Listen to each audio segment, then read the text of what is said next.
Opinions expressed on this show are those of the speaker and do not necessarily reflect those of the PFC Entertainment Network or any of the affiliates that make this show possible.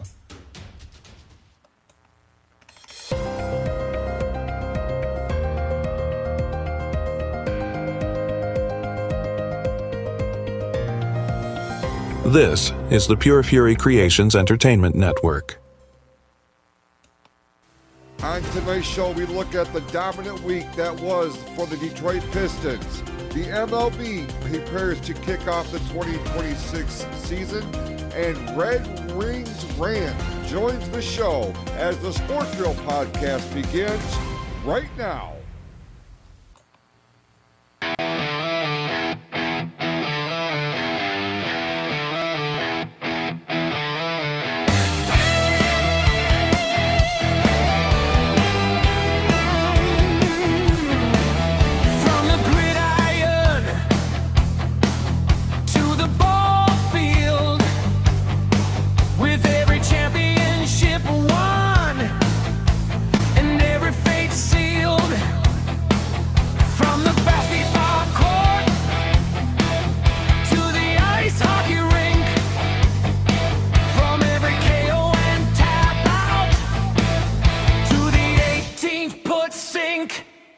If it's in the headlines, on the first page or the last, it's fair game here on the Sports Reel podcast.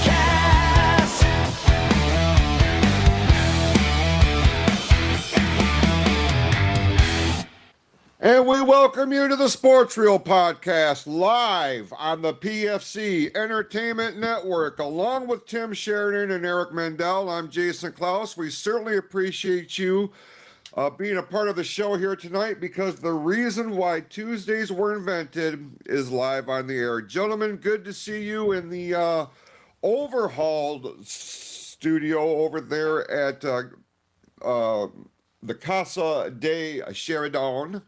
Tim, your place looks great, brother. Thank you, man. I put in a lot of work this week. A lot of work. I'm tired. I'm still tired. I'm ready to nap. I did absolutely nothing. Eric didn't help out at all. I didn't get asked, so. But real quick, I want to do a quick introduction while we got him sitting here. We got Matt from the Red Wings Rant. You can find him on TikTok. I'm assuming you got YouTube also. Yep, and we're on Instagram too, but Instagram. It's all, you go to one spot, it's all there. It's all the same spot. Yeah. Pick your favorite. Yeah, for sure. We're glad that you can join us. It's been kind of a work in progress. It took us a while to kind of link up. I know we've been talking for a little bit over a month. Yeah. You were talking to me actually, so it's happy to have you actually on the show with us finally. It's come to fruition, so to speak. So can I just say the production level you guys are coming at me with, I am like floored and super jealous. And if this is a new studio too, I'm getting a peek at, as Jason just said, man, you guys are killing it. Look, this is a work from home office. This is garbage. This is there's nothing. There's no planning back here. We're in a dungeon right now in a basement. He's not wrong. That's the place to do it, man. Yeah. That's the place to do it. No, but no, it's good to be here. We were just chatting before the show started. I'm always itching to talk Red Wings. I have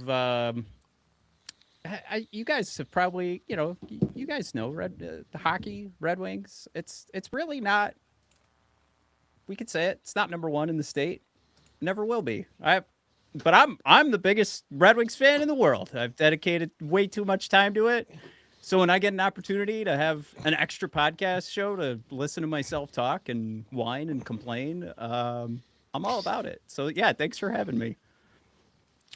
Well, it's great to have you on the show with us. And, I know Eric has really been looking forward to this, because like you, he has an opinion about what's been going on specifically with the Detroit Red Wings. We'll get to that in just a moment. But, Tim, besides busting your ass all week working on your studio, how else are things? Things are great. We celebrated Amy's birthday over the weekend, so we got to go to dinner a few times. We went to dinner Friday night, Saturday night. You know, I had to break it up a little bit. But so she had a good birthday. She was surprised. I actually bought her Chris Stapleton tickets for her birthday, so she was floored. It was on her bucket list. Wait a minute. The one at Ford Field? Yes, sir. We're going to that too. Are you? Well, we Yes. might see you there. Gay. Shut your mouth. Chris Stapleton's like he's got the voice of an He angel. does. My He's girl very, is a huge fan of Alan Stone, who's one of the opening acts. Oh, And okay. it was her present. So yeah. Yep. We'll be there. So yeah, other than that, you know, it's just been running Chase back and forth to golf practices and, you know, dealing with the studio, you know, the whole new setup. So I'm pretty excited about it all and all the new equipment I have I'll be playing with on this show. But I am doing good, Jason. Just tired. Eric, how about you? I said there was big news last week, so the big news is I found a new job. I tried the dealership life for a little bit, wasn't for me, and some people reached out on Indeed, and I start Monday. Got this week off, so I'm just enjoying the sleeping in and getting ready for the new job, and just trying to relax a little bit. But other than that, just spend time with my daughter. So I can't beat it. Getting yelled at by a 2-year-old. Don't know if she's yelling at me, but I'm getting yelled at. I know that. I can make out words, but I'm just like, what are you trying to say? I get you're mad because your voice is loud, but I don't know what you're saying. I really don't. Well, I'm very happy for you, and I hope this opens up a great, a great path of opportunity for you, because man, being miserable at work or being in an unfortunate situation, but you have to, you have to pay the bill, right? Yep. So if this is something that is going to be, much better for you, like I'm here for it, so I'm happy for you. The benefits for me and my daughter was the big seller. Huge, right? I was like, if it was just me, I could make it work, but having a little one, that was a big seller for me. So Absolutely. All right. Well, we are going to kick things off this week with the Detroit Red Wings, because holy shit, man. They had a pretty light schedule last week. They did pick up a 3-1 win over Montreal on Thursday. Then Saturday they dropped one 4-2 to the Boston Bruins. But you look ahead to this week here tonight. Once again, they have the Ottawa Senators. Friday they will be in Buffalo to play the Sabres. On Saturday it's the Flyers, and then next week on Tuesday will be the Pittsburgh Penguins. Now, we're getting into this portion of the season, and Matt, this is why you're here this week. We're getting into the portion of the NHL season where what I call nut cutting time. Like, we do not have time to be fucking around here. And out of nowhere come the Blue Jackets. Nobody took, no, at least from my perspective, that was not a team I was worried about. But if we were to start the playoffs here today, if you look over on the Eastern Conference, there is no Detroit Red Wings. Now, a couple of weeks ago, they were among the third best team in the conference. And now here we are on March the 24th, and the bottom is falling out. Other teams are playing much better, i.e. the Blue Jackets. And then, you look at the top of this thing, Carolina has been pretty consistent, Buffalo, Tampa Bay, and Montreal. Over on the western side of things, the Avalanche and the Stars have already clinched their berth into the playoffs. When you look at the state of the Red Wings right now, Matt, if you could sum it up, what would be the bottom line? Well, I think the number you just brought up, too, of us dropping out of a playoff spot, that hasn't been the case since December 2nd, I think I was reading earlier today. And you tell that story to somebody, let's say a fan from last year, and they're immediately going to say, damn it all to hell. March did it in. What, did Larkin get hurt at the Olympics? No, didn't happen. And you know what? 2 games, Montreal, Boston, they did play their nuts off. What's going on right now is a combo of so many things. And I want to be so mad at this team. And I want to be mad in a few different directions. But one of the things I said last week on Red Wings Rant was they could come away from these games against Montreal, against Boston, and then including Ottawa tonight. If I see a team that looks like they want to win, I can't be mad at that. There's still anger. The problem with this team, and I'm going to give, because this is my first time here, I got to give you guys the opinion of where I stand with this franchise, not the roster, not the coaching, but with this franchise. This roster was not due to make it to the playoffs this year before the season started. When I took a peek at it, I said, nope, not going to the playoffs. You know what? They could still make it. I could be wrong. But what we saw, Andrew Kopp injury, of course he's back now, Dylan Larkin going down. We see a roster right now that is not constructed to withstand more than 2 or 3 injuries. Where across the league, teams deal with way more injuries than the Red Wings do. If you know where I'm going with this, you can stop me.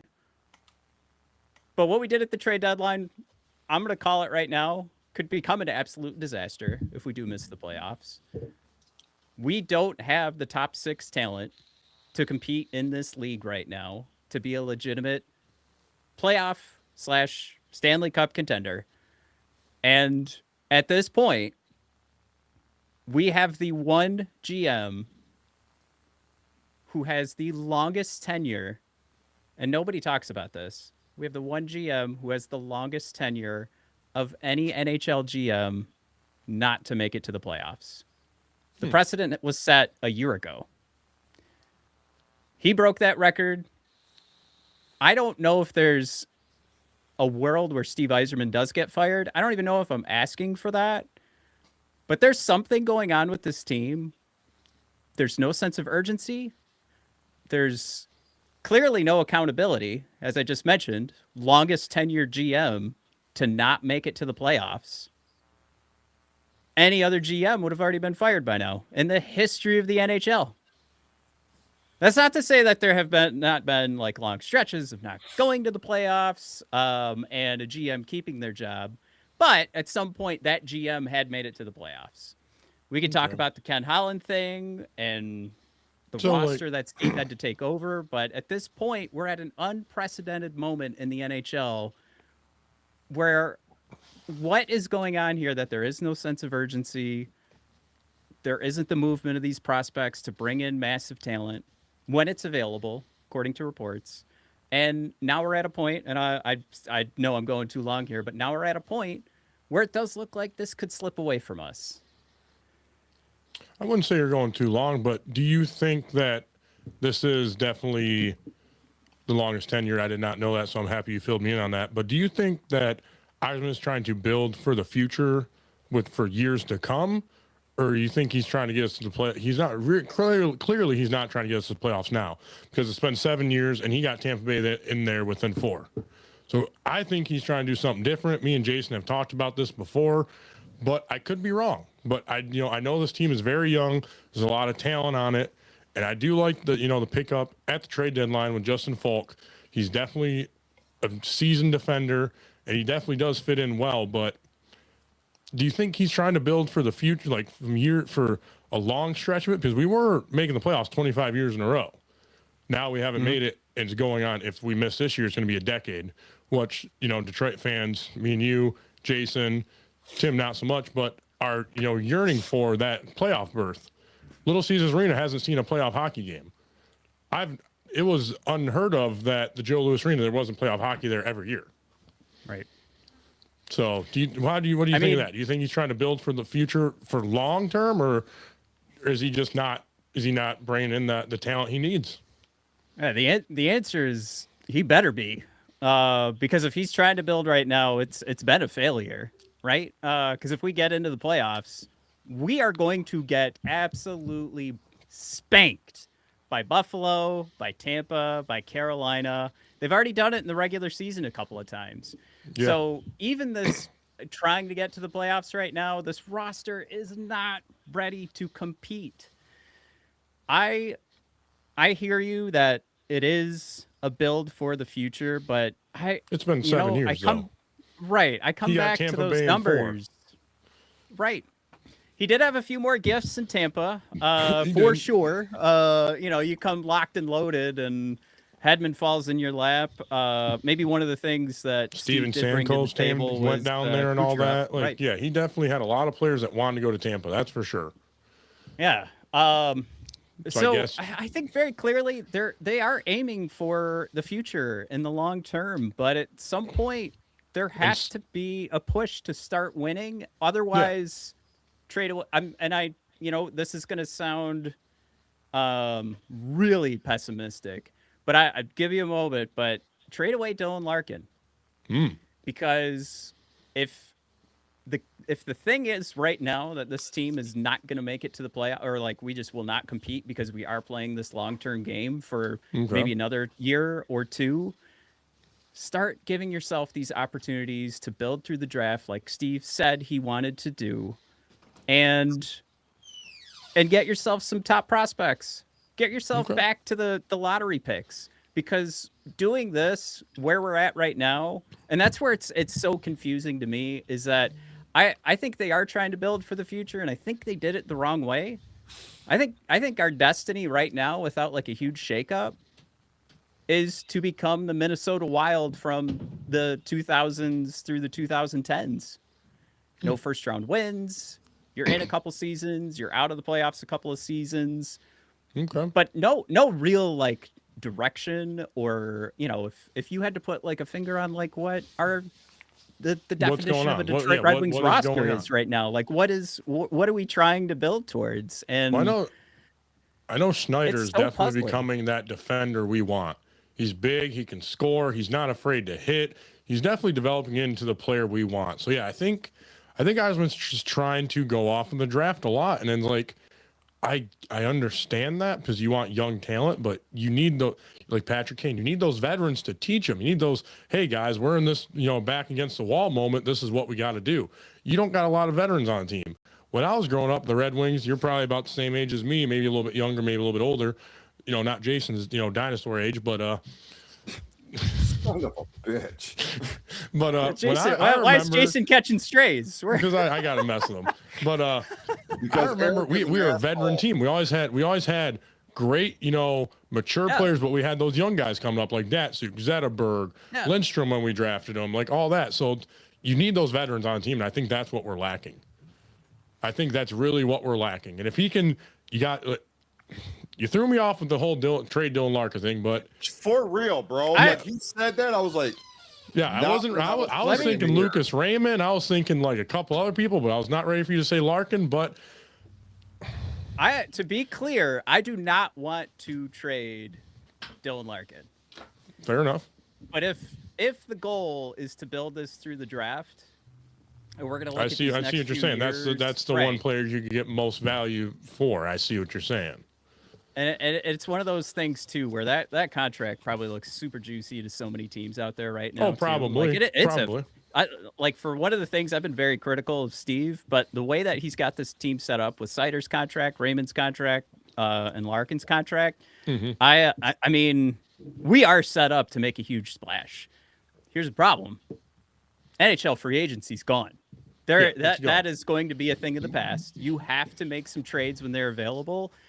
And I mean, I've seen us tied to a couple of names. I mean, I try not to say Quinn Hughes. I was going to bring that up. Because- He wanted to come Yeah. to Detroit.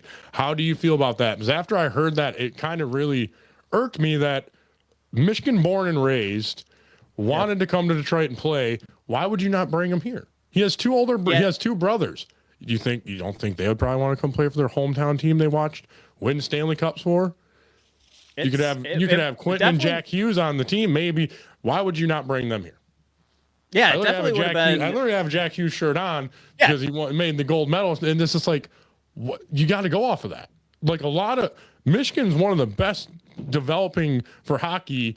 And, Michigan State, Michigan, Western are all in the tournament. Why are you not trying to bring hometown talent here? Why? They actually, I will say they do a pretty good job of that. There's a lot of instances where the Andrew Cops come aboard and I'm like, why did this happen? Oh, U of M. Okay, got it. Yep, I've gone through that. Same with Dylan Larkin and same with I think Quentin Hughes was there too. I don't know. I don't know where he went and played.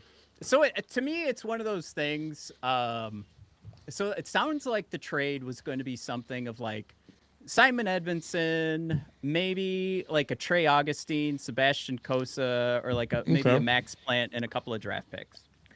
So the pushback is that no, you can't get rid of Simon Edmondson. This guy's got a great chemistry going with Moritz Seider. This is okay. Then who else do you want? The Griffins have a lot of great players. Who do you want from there? I'm going to make the argument. Simon Edmondson is never going to be Quinn Hughes. Oh no, he wouldn't have been. Made that trade. You have arguably the best player in the Eastern Conference. Yeah, especially with Seider too. You had those two; it would have been perfect. They would have been a dynamic duo on the defensive line. Unstoppable defense. Yeah. Like controlling the play, transitions would have been an issue of the past. Like it would have been total domination for 40 minutes of every single game. Quinn Hughes is on the ice or Moritz Seider's on the ice. I know a lot of people were thinking you put them on the ice at the same time. No. Absolutely not. First line, second line. First line, second line. And then you find a couple other defenders they mesh well with. So you have two great defensive lines. But I know Quentin Hughes' contract only for like a year and a half. So you could see him in the jersey. I'm hoping, because I'd love to see him here. Yeah, that will be something. I think we're all going to be circling those dates and like. I've also heard a couple other big names about coming to Detroit. I have no idea. I've also heard because they want Austin Matthews out of there in Toronto because of the gold medal and all that. And I'm like, well, it's not Arizona, but it's it's a USA team, and he probably would not mind coming here. And then I've heard this was probably a big rumor, but about Connor McDavis. I'm like, that'd be hard to get one of the best hockey players in the world to come to Detroit because Edmonton's not going to want to give him up. Right. They are, Edmonton's kind of screwing themselves right now. Jason, you were showing the standings earlier. It's funny. Is it like? Yeah, where are they at? It's absolutely devastating for us. Yeah, right. Like Florida's not even on there. In a second. Yeah. Leader in the Pacific Division is the Anaheim Ducks, right? At 82 points. Think about they're having like an incredible season right now, the Ducks. And they're at 82 points. The Red Wings right now are at 84 points. And we're having this heartbreaking, devastating season. But Edmonton's doing that much worse. Yeah. So how Jason was bringing up the Blue Jackets, who came out of nowhere. Their goalie was the one that, played for the U.S., gold team or the U.S. hockey team. I think he's a huge reason why they're got so much momentum right now. I really do. Right now, Columbus, that would be Hellebuck. He plays for Winnipeg. No, I thought he played for the Blue Jackets. No, he plays for Winnipeg. Oh, okay, I was wrong. No, totally fine. But you are right. Like Columbus, they've actually had they've been tracking like Elvis Merzlikins for years, right? Like, can we make this guy work? And I'm stumbling right now because I can't remember the goddamn name of their goalie, but I picked him up on fantasy. Is it Jet Greaves? Oh man, I'm gonna pull him up. But the guy was one of these names where you look at. Some of there's on the Athletic, they have if you guys read that one, they actually have a guy that like specializes in like tracking these goaltenders. Yeah, Jet Greaves. Before the season started, he's like, pick up Jet Greaves on your fantasy hockey team. Guy's gonna eventually come. He's gonna come out of his shell and he's gonna be useful for Columbus. But yeah, Jet has been amazing. Like that is a guy like at least for Canada's sake, who they don't really have goaltending to trust when it comes to the Olympic Games. Well, that's a guy. Jet Greaves is probably going to come their way pretty soon. Well, but I could imagine. that is the difference maker for Columbus right now. They're one of those teams that's built with like I would compare it to like college basketball sort of momentum. I mean, you've got like a team, and when those things start to fire off, everything fires off. If you ever, we're all watching March Madness right now, and all of a sudden a team that's down by 18 points is just going to hit 6 3-pointers in a row. That's kind of how Columbus is working right now, where it's all just come together at the exact same time. And that's where they're just, I mean, I'd be so scared to face them, honestly, if I was the Buffaloes, if I was the Tampa Bays. Like I said last week, a goaltender can take a whole series. Yeah. It can take a whole series. It does not matter. If a goaltender's on, it's over. Just like Gibson's been playing great, but I think he had 2 soft goals against the Bruins. He really did. I think he had 2 soft goals against the Bruins. I think that's why we lost that game. No, I think you're absolutely right. And I would come back to Simon Edmondson as well. He's had a couple of stinker plays here. So he has, there was and DeBrinket's been playing phenomenal. Him and Kane got such a good chemistry. I'm happy he's learning from Kane, and I hope we sign Kane again to another 1-year deal to teach him. And yeah, it's just there's so many pieces on this team. It's frustrating that we're not getting to where we want to be. Because at the beginning of the season, we were killing it. We were number 1 in the league, and we fell off, and we're number 1 again. And me and Jason were talking about it. We're like, can we hold up until March? And then March gets around, and the end of the season, there's a drought, and it happens. It's the last 2 years, and it's ridiculous. Yeah, and that Boston game is such an outlier too, because they probably played one of the best games of the season that they've played all year. Yeah. They outchanced like 39-22. I have this. I did take some notes. No, there we go. 43 to 22. Good gravy. Yeah. But yeah, I mean, you get goalied. Sometimes there's nothing you could do to help that. I think there's an element here though of like coming back to I'm gonna be overly critical on Steve, but I mean, this is a team now that traded for David Perron, and when we traded for him, my brother, who isn't here joining me on the show today, also a part of Red Wings Rant, he made the comment to me, we picked up David Perron to play on the first line. And I said, no freaking way. I was like, no, this guy's bottom 6. There's no way we picked up David Perron to play on the first 2 lines. And that's where he's lived. Now, granted, injuries, for sure. Like, now he's up there. That's how they're making that work. But, like, that to me is a sign of the vastness of the gap offensively between the Red Wings and like these legit contenders. Is David Perron, when we originally picked him up, we did a whole episode about how David Perron belongs in the bottom 6 of a contender, not in the top 6. And if he's in your top 6, you're not a legit team. Okay. Plain and simple. But adding on top of that, a guy like, let me tell you, I love Emmett Finney. Love him. Absolute win. A 7th round pick turning into what could be an everyday hockey player. Yep, just like that. Should not be in your top 6 though. No. He proved a couple of shots where Lucas Raymond did an unimaginable pass play up to the front of the net, and you're thinking goal, no problem. Finney buries it right into the pads of Swayman. Swayman had great positioning. Got to give him credit. But we don't have that potential of like throwing it out front and having somebody stick handle that puck into the back of the net. Yeah, like get it around Swayman. That's a Patrick Kane move right there. You got to have him doing that. Right.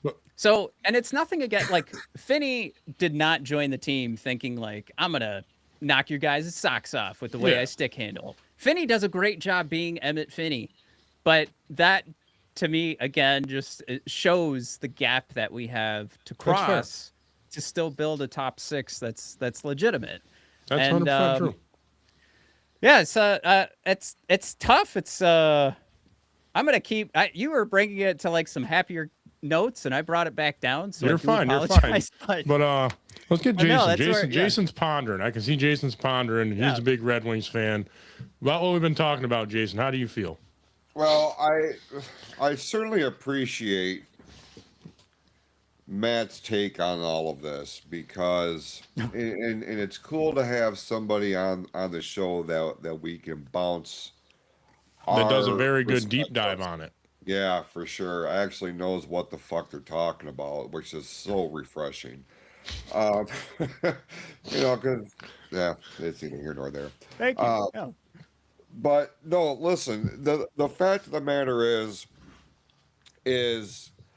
I personally feel like, and I'm not speaking for anybody else, but I do know that there is a contingent of the Red Wings fan base that is of my generation because I am older. Um, we look at this team differently than perhaps newer generations of fans, and that's just because we went through such a long stretch of success. Even if that was just making it to the playoffs, there was a generation of fans like that's all they knew for as long I'm, as they had been alive. I'm one The of them. Detroit, I mean, yeah, there were very few certainties in life. Death and taxes, and the Detroit Red Wings were making the fucking playoffs. Like that was just it was a rule. Um, Yeah. we look at this team now and we clamor for what made the previous teams so good, so iconic in this area, because we were on the verge of a dynasty in the late 90s going into the 2000s. Like we had all the tools in place. Like I've said the 2002 um uh their title team was more or less a low-key all-star team. Like everybody wanted to come to Detroit and everybody wanted to wear the jersey and everybody wanted to win the cup. It was just the way it was going to be. Nowadays, we give Steve Eiserman a lot of grace because in our minds he's earned that. He is part of the very fabric of this franchise now based on what he did on the ice. And we saw what he did with Tampa Bay. And we look at that with such anger and disdain. Like, what the fuck was happening in Tampa Bay that Detroit? Now you would think the common sense would be the decision makers in Detroit saw what Eiserman had in Tampa Bay. You would think because of who he is and what he meant to the team that the Illiches would do anything they possibly could, give him every possible resource to bring the Stanley Cup back to Hockey Town. So let me ask you this, Matt. Well, you don't have to answer the first one if you don't want to, but I'm curious. How old are you and how long have you been following the Red Wings? I'm 37, and it's just been my whole life. Yeah. I definitely, obviously, like growing up, like seeing the Stanley Cup parades and Yes, everything made it he's so a much generation easier. where the Red Wings have been great most of his life. Most of his life. I completely escaped the Dead Wings. Jimmy D was my GM when I was born in '88. So all I've known is playoffs and winning. Okay. So I remember the Dead Wings, obviously Yeah. more in the 80s, but when they started to make the when I remember when Steve Eiserman came on board, when they got him, I'm like, okay, this is going to be something here. This like I hockey hockey doesn't get the attention that it deserves. And I realize in American sports, the big four, there's going to be a pecking order. But man, even when the Red Wings were among the elite in the NHL. It I never felt like they got the entire sport, but specifically the team. They never got that national rub like every other championship team did. And you said something earlier, and I kind of want to pick your brain about this part. That hockey is the fourth most popular sport of the big four in America. Eh, do you have what do we got to do? Is there any way to for the NHL to pump more interest into the sport to make it more appealing, to draw more ratings, to draw more advertising dollars? Because let's be honest, that's what the bottom line is nowadays. What can the NHL do to make this a more appealing sport and presentation to the fans? I love this question. I want to start by saying if I had to guess that we were going to go, and when I say we, I guess hockey fans or hockey in general, would we be more likely to be third or drop down to fifth beneath soccer? I would tell you that hockey's probably more likely to drop down to fifth. Don't say that. Because I brother, it pains me, man. There's Don't more say Red that. Wings hats back here. Trust me. Like there's Don't say that. Mickey Redmond's right here, man. He doesn't want to hear that. But I honestly do not trust that leadership group that is running the NHL Thank you. at all. Fucking thank you. No. Yes. Garbage. And that's the problem. I think hockey is the best sport and the NHL is the worst league. I won't be able to say that in front of a bunch of people and get the applause I'm getting from Jason right now. Because I do know, like, people, right. As passionate as I am about hockey, I know there's a lot of folks that are as passionate about basketball and baseball and football and soccer. I'm only passionate about basketball this time of year, and that's it. The Pistons are doing great, but March Madness, I cannot. I love it. I love it. I got to really. Tim speaking. Yeah. So when you bring that up, hockey falling below soccer, Shut up. It's I not brought true. this up. It's not true. I brought this up on the show before because I do a lot of the TikTok shit and stuff like that, and you're trying to figure out which videos, which algorithm, you're gonna hit, and which ones do the best. Hockey doesn't do shit.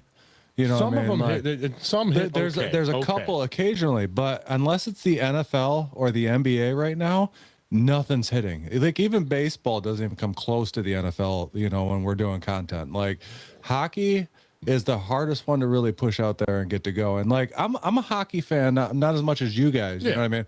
I'm more of the NFL, and I follow a lot more basketball. And Jason's our baseball guy. You know what I mean? But the NFL is my aspect of it. And I love baseball, Jason. Don't get me wrong. I'm wearing Detroit Tigers gear right now. I'm a Detroit Tigers fan till I die. Love But you for that. yeah, football rules America. Let's be honest. We already know that. Football rules America. Hockey is slipping, and it's not the hockey that I remember in the '90s. Like in the '90s, at least, maybe it's based off the fact that we're in Michigan and the Wings were on top of the world. You know what I mean? Hockey was one of the top sports back then, in my mind. You had the Red Wings in Colorado. You had those games I always look forward to. There was more rivals back then there are now, and just like Matt Lips Puck and Church said. I asked him the question that I'm gonna ask Matt. I want his opinion on it. Does the original six matter? It doesn't, because the league's not making it matter. Like he said, they're not making the Winter Classics like Toronto and Detroit. Like they're not making those. They're not making them a big deal. That's hurting the NHL, in my opinion. After getting other people's opinions, it makes sense. No, this is one of my favorite conversations because, Eric, your T-shirt, right? Love that. it. That love is it. I had to image. get one. Had to get it. So what does the NHL do coming out of the Olympics? They You should have blown it up. Yeah, it should have been easy peasy. It should have been Florida versus Ottawa. First game, it should have been the two Kachuk brothers going at it, seeing if you could get some fights going. Yep. You should have been featuring these top names that were coming out of the Olympics. There should have been Edmonton Oilers versus Toronto Maple Leafs. You have Connor McDavid versus Austin Matthews. Like, Yep, come big names. out of the You need Olympics. the big names in the league to make Yes. it, yeah. But I You could will have say extended this. all of any rivalry built. Oh, yeah, go ahead, Eric. Sorry. I will say this. Jack Hughes is trying to get his puck that he scored to win the gold medal, and they will not give it to him. The Hockey Hall of Fame denied it. It is in the Hockey Hall of Fame. They denied giving him that puck. And that kind of honestly irks me because it's like, dude, come on. You're not going to give the guy that scored it. Like, okay, when he passes away, put it in the Hall of Fame. But it should be his. That's my opinion. I love this story so much because the Hockey Hall of Fame's opinion on it was so dismissive of like emotion.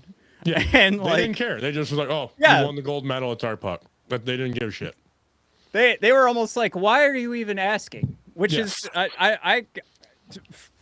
to tell you, I completely agree. And maybe there's even a world too. Like, man, that net better be in Hellebuck's backyard too, because Exactly. I mean, Jack Hughes is. It's great that he has the moment, but that is something Give him the that I puck. feel is Give pretty him the puck. special. Yeah. Yeah, come on. There's too many decisions made that don't focus on these players. Exactly. And they're focused on, the Hockey Hall of Fame, which we would have to remind everybody, where's the Hockey Hall of Fame located? I don't Located even in know. Toronto. Yeah, it's in Toronto. So Okay. away, we have the U.S. golden goal puck In Toronto. in Canada. What the hell are we doing? Fucking Canadians. That shouldn't be the that case one- because Canada doesn't have a fucking pope. We do. Oh, here we So that shit needs to come back home. Fuck. Got him started. And I'm requesting the pope make that shit happen. Well, they're still celebrating, king and queen over there. Yeah, fuck. They love Yeah, their that's- monarchies. Yeah, they're. The age-old question, though, I do have to get your opinion Yeah. on. Does the original six still matter? I don't think you're gonna like my answer, Eric.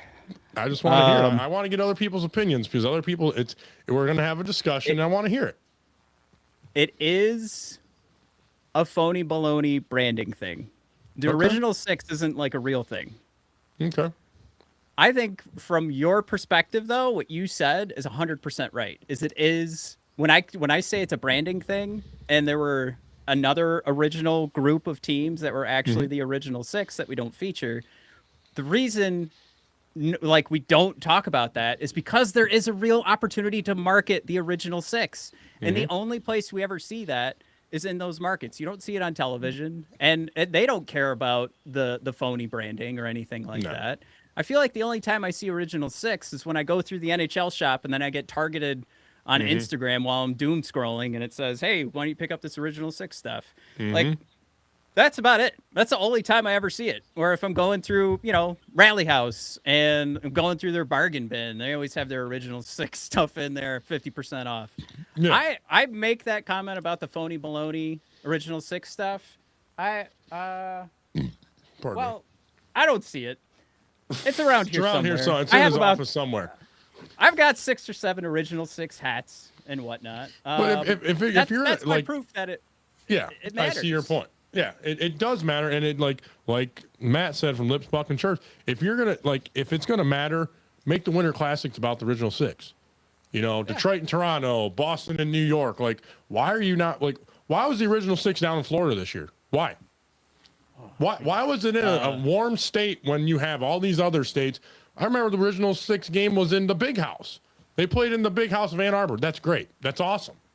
Why are you not doing more of that?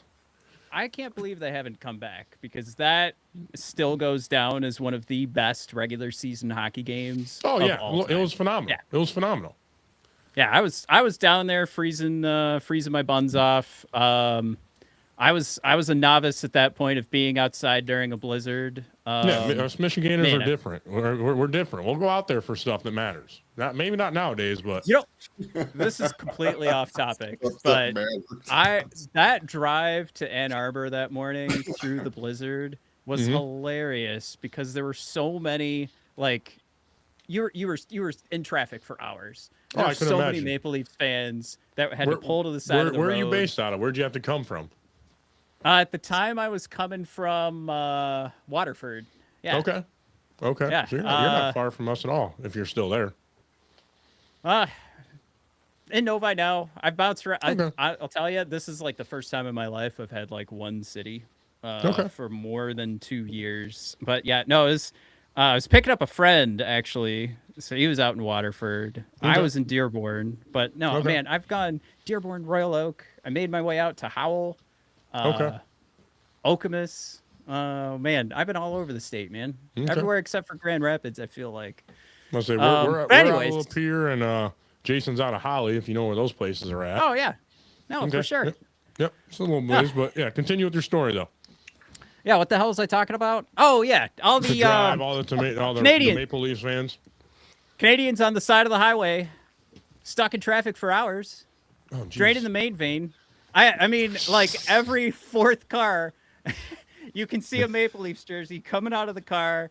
Guys got to. I mean, it was hilarious. I felt really bad for them. Like, think about some of those guys have been driving from Toronto, That's to a make this that's a trip. haul. Yeah. That's a haul. And now you finally get to Michigan, and now you're stuck in a blizzard for 4 hours Oh, before that's you fun. get down That's there. great.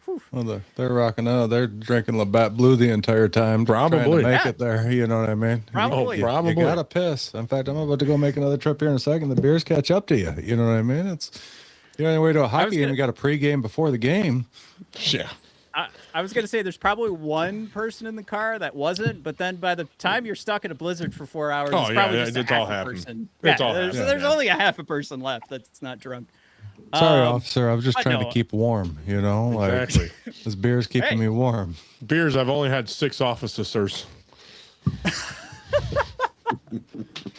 But I do want to that Winter Classic game.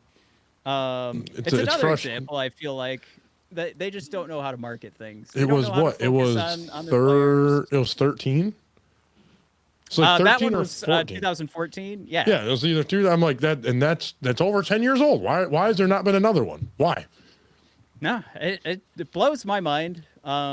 They have no idea how to work the system, take advantage of their major markets, take advantage of the history that they've built.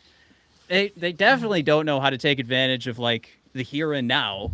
No. With like guys like Macklin Celebrini are barely scratching the surface for like getting TV coverage, and that Yeah. guy's going to be the next Connor McDavid, no problem. Oh, probably. I haven't only heard a little bit of him, but I've heard very, very good things about the kid.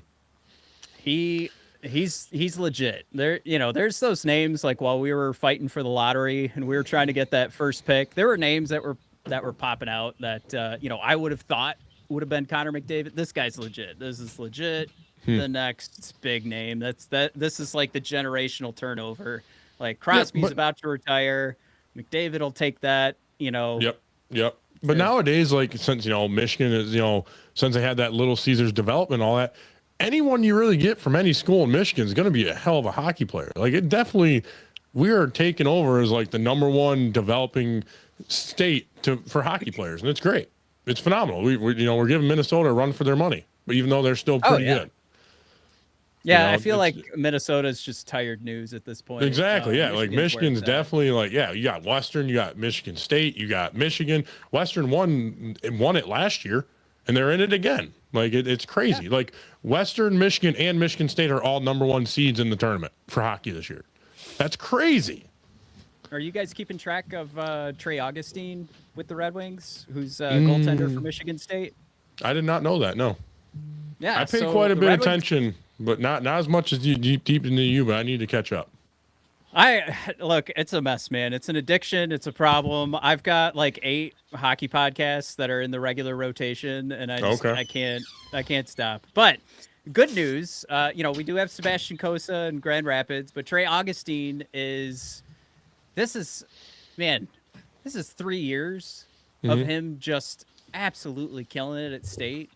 Hobie Baker finalist. So for anybody not familiar with the Hobie Baker, you're basically talking about college hockey MVP, which by the way, the Red Wings have 2 different finalists for that award. Max Plant is the other guy. I'm really hoping once this college season wraps up, Max Plant gets a chance to play with the Wings. But That'd be awesome. if anybody's paying attention to Frozen Four, college hockey, This really could end up being a few Michigan teams going at it in the Frozen Four. I highly recommend checking it out. I know Michigan and Michigan State will play each other to get to it, and Western is like on the very bottom, so they'll probably be in it. So it's either going to be Michigan or Michigan State, 100%. Oh yeah, yeah. This is fun. This is a really fun time. And again, back to your shirt. I mean, everybody that was on the ice had a connection to Michigan. Yeah, everyone. Yeah, everyone. When everyone was we got born that golden goal. Yeah, there was Larkin, there was Jack Hughes, the goalie, and I can't remember the other guy that was on it. But yeah, they're all from Michigan. They're all from Michigan. It's crazy. And then the girl that scored for Team USA was from Michigan too. It's just nuts. Exactly. It's nuts. Which, by the way, she should be making a bigger stink about getting her. Oh yeah, they should both get their pucks. They should both get their pucks. It's ridiculous. I don't know, but was that Wawrinski that was on the ice? I'm not sure. I can't remember. Yeah, it was, 37, but the brain still. Yeah. Can't I don't know. anymore. No, you're still young, bro. Jason, just live it up. You're still young. Pull up that Red Wings thing you got. We got to talk about these next 4 games coming up and the importance of them. I definitely want to get Matt's opinion on these 4 games coming up. All right. Obviously, tonight they've got Ottawa, and then Friday, the Buffalo Sabres. Saturday, the Philadelphia Flyers, and then next Tuesday, the Pittsburgh Penguins.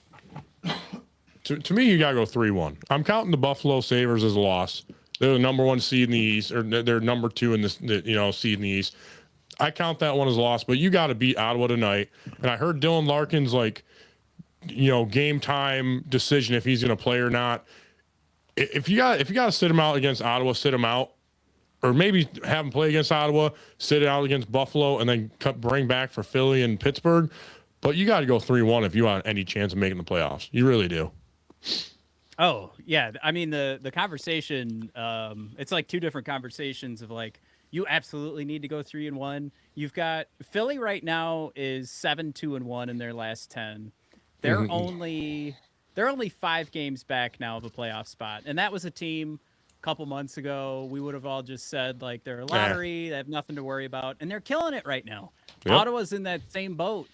If we lose tonight and Ottawa wins, Ottawa takes our spot in the standings. It's a flip. We're only 1 point ahead of Ottawa, so if this is a regulation win for Ottawa, they take our spot. We fall back to 10th in the East. You at least need to go into overtime in every game if you don't win it. At least if you need to go in overtime at every game and if you don't win it, you at least need to get a point. That is like the most heartbreaking part of like this Boston loss, then the Florida loss a couple of weeks ago, where it's where we were up 3-1 to Florida, and then we just shit the bed and they beat us 4-3. Like, come on, you couldn't have got in overtime to get 1 point at least. Come on, right? And if you could have just gotten to overtime, right now you're still in the running for that 3rd place spot in the Atlantic Division. Exactly. But you're outside of it now. But yeah, no, I think these next 4 games. 3-1 at least. If Larkin, you have to. I mean, there's a really good chance with how well Pittsburgh and Philly are playing. Like, I just want to, in context, these you should like hope to get out of a possible 8. You got to hope for 4 at this point. Yeah, you do. Because everybody's going to be playing you tough. Oh, 100%. But yeah, if you can get 6 points out of this, or possibly, like you said, go 3-1 and possibly 7. Yeah. I like at this point in the year with 12 games left, that's almost enough. You just need to create the tiniest bit of space for this last chunk of games. But no, I would tell you right now, I'm really scared of Ottawa. Ottawa is built, in my opinion, to beat the Wings. Yeah, they're playing good, especially without Larkin. Yeah, Philly, I think is super winnable, despite them being on quite a run right now. Super winnable game for Detroit. And then Pittsburgh too is also a team that I feel like the Red Wings are built to actually beat them. Yeah. So we're sort of in danger right now of going 0-2 against Ottawa, and Buffalo. I feel like could kick our teeth in. Yeah, but that's the one game I'm just like I'm writing off. Like, yeah, Buffalo's gonna they're either, unless they start sitting their starters because they know they're all pretty much in. But I think Buffalo's gonna kick our teeth in. Ottawa, you at least got to go to overtime against Ottawa, and you got to win against the Pittsburgh and the Phillies. You got to. Absolutely. You got to come. You got to come away with at least 5 or 6 points. You got to. Absolutely. Yeah. No, I'm right there with you. I couldn't agree more. So I mean, yeah, it's scary though. I tell you what, I'm still excited for these games. I've been pretty pessimistic guesting on your guys' show today, but I tell you what, I get really excited, and it's the dumbest thing. I'm like a child again. Hey, there's nothing wrong with getting excited about sports. Right. When I put this hat on in the morning, I'm getting ready to go to work. Like, this guy hit me with like, the fucking golf clubs. We got angry about sports. It did happen. It did happen. Yeah. Is that on TikTok? Can I find that one? It probably is on TikTok. It's on YouTube for sure. It's got to be. You definitely. It was like one of our longest shows. It was like a 4-hour fucking show. I was drunk off my ass. Yeah, so it was when me, Jason, and him were all in the studio. So yeah, it was a good time. But I did get hit with a golf club. But there's nothing wrong with getting excited about sports, man. With how the world's going nowadays, you gotta find something to get excited about. You know, it's Jason's birthday today. Same with the Undertakers. Yeah. Happy birthday, Jason. Happy birthday, the Undertaker. That's not true. That is not true. However, it is the Undertaker's birthday. And your birthday. You acknowledge. It's funny that you share a birthday with the Undertaker. It is. I do not share a birthday with the Undertaker. But Matt, brother, thank you. We thank you a bunch for coming on. I know you have a heart out. Your wife's got stuff to do. I was talking to you. So if you want to plug your stuff real quick, and I'll stay in touch with you. I want to get you back on. Dude, when we get you back on for a full show, especially, as we get into playoff hockey and stuff like that. So I'll stay in touch with you. But if you want to plug your stuff real quick, run it, man. All right. Yeah, no, if everybody wants to hear more whining about the Red Wings, find us Red Wings Rant on YouTube. The handle will just be at Red Wings Rant. We got them people flustered. Told us don't do Red Wings Rant. They said don't do it because people are going to say it wrong. And here I am trying to plug my show, and I said Red Wings Want.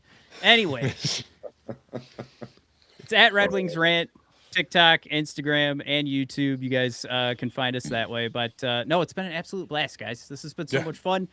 We want to get some more heat going. If the Wings make it or don't, I am more than happy to come aboard. Dude, you're awesome. We'll definitely have you on again. And now you know how long we run, so you can, accord for it and all that. I get it. We do run a little bit longer shows. It's a little bit different than other people that do it. But hey, we're glad you came on, man. Hey, thanks again, guys. I'll talk to you guys later. Hey, one last favor. Make sure that thing before you close out of it fully loads. I'm sure you're familiar with Riverside, but if it doesn't load, we can't post it to the RSS. So I forgot that as a production note beforehand, but I appreciate you again, man. I will stay in touch for sure. We'll get you back on. Cool. All right. Thanks, guys. Thanks again. See you, Matt. All right. That was Matt from Red Wing. See, there it is. You just fucked it up too. Red Wings Rant. Yeah. Red Wings. I feel like I'm fucking Elmer Fudd or something. I'm having a hard time. I'm just going to... Red Wings Rant. Matt from Red Wings Rant. Somehow my dumb ass can say it and you can't. I know. Well, listen. It's because your birthday. You're all flustered. It's a struggle. It is. See, he said it is his birthday. See? It is not my fucking birthday, but thank you very much. Be that it's as coming up, though. The real one's coming up. Yeah, it is. Real quick. I got it marked on the calendar, motherfucker. And so you mark it every Tuesday? We ain't going to miss it as long as we keep saying happy birthday every Tuesday. Exactly. Which one's the right one? All right. Exactly. All right. So we should have another guest sitting there right now, right? Yes, we do. Because we do. The Vinster. The Vinster. Yeah. What's up, guys? What's going on, man? I'm back. Man, I'm tired from posting. You've been a busy motherfucker lately. Let me tell you, this guy posts like 50 videos a day now. Like he's been rocking it, but I got to give you credit on your content, bro. Like it's been badass. Like I like what you figured. I know I've been talking to you off air and shit like that a lot. Like what you got going is pretty good. You're hitting it up pretty good on YouTube. Congratulations, man. Yeah, thank you. I hit 500,000 views, and that's taken off. So I'm just trying to put things together like we were talking, Tim. This is what the content I wanted to do. And obviously I want to do a little bit more once I get a little more sophisticated with it and more familiar with it. But I'm happy with my my posts, my videos. I think a lot of people enjoy them. I've heard that, people that miss the game, they see the clip and then they're all caught up, which is nice, and it's a happy medium. So how you guys doing? And also, congratulations on the new job. Thank you, sir. There you are. That. Thank you, sir. Well, I seen Larkins playing tonight, so that was kind of big news to me. But yeah, appreciate it, Vinny. I appreciate that a lot. Yeah, no problem. Yeah, you back on the show, Vinny. You and I have talked a little bit. So we're going to get into some MLB talk here in just a moment or two. But before we do, let's take a quick look over on the basketball situation with the Detroit Pistons. Sorry, we just spent the last hour talking about the Red Wings. So it was a good time, though. It was definitely good to get his insight on it because he definitely does a lot of deep dive on it. I was very happy about that.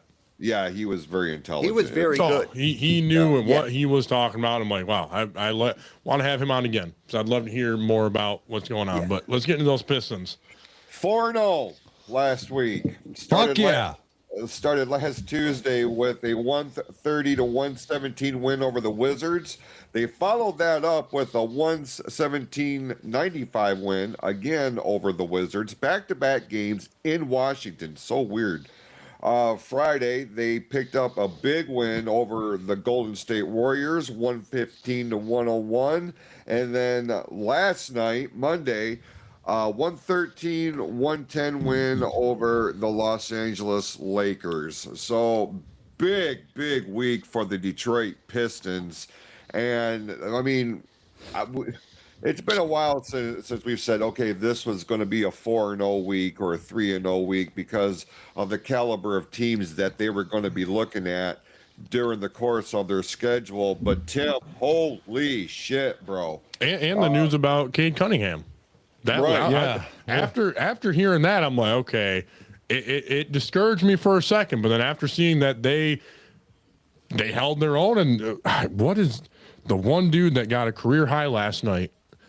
Number 24. I don't know. I can't remember his name. I didn't watch the game, but I just he got a career high and he's been killing it. I'm like, that's what we need. We need someone to step up when Cunningham goes down, and he did last night against the Lakers, and that's what gave us that win. But Tim, continue. You pay more attention to them than I do. So, Jason, as you were saying, 4-0 last week. That was fucking huge, and it was even more huge on the fact that Cade Cunningham is down right now with a collapsed lung, which I wanted to bring up because it's so weird because they're talking like 2 weeks, maybe 3 indefinitely, you know what I mean, with the collapse lung. And I remember looking back at the NFL season this last year, TJ Watt went out with the same injury and was back the next week. So basketball players, stop being fucking pussies. It just shows you how tough NFL players are. That's what I'm saying. TJ Watt was back on the field the next fucking Sunday after a collapsed lung, and we're worried about Cade Cunningham being out indefinitely. Stop being pussies.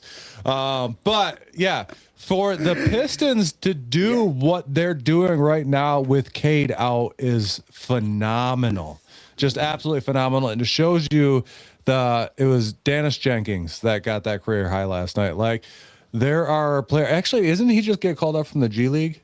Yeah, I think so. We just signed him to a big contract. He's only 24 years old. Yeah, he just got called up from the G League. I looked all this up, but my brain is, like I said at the beginning of the show, I'm fucking tired, man. I was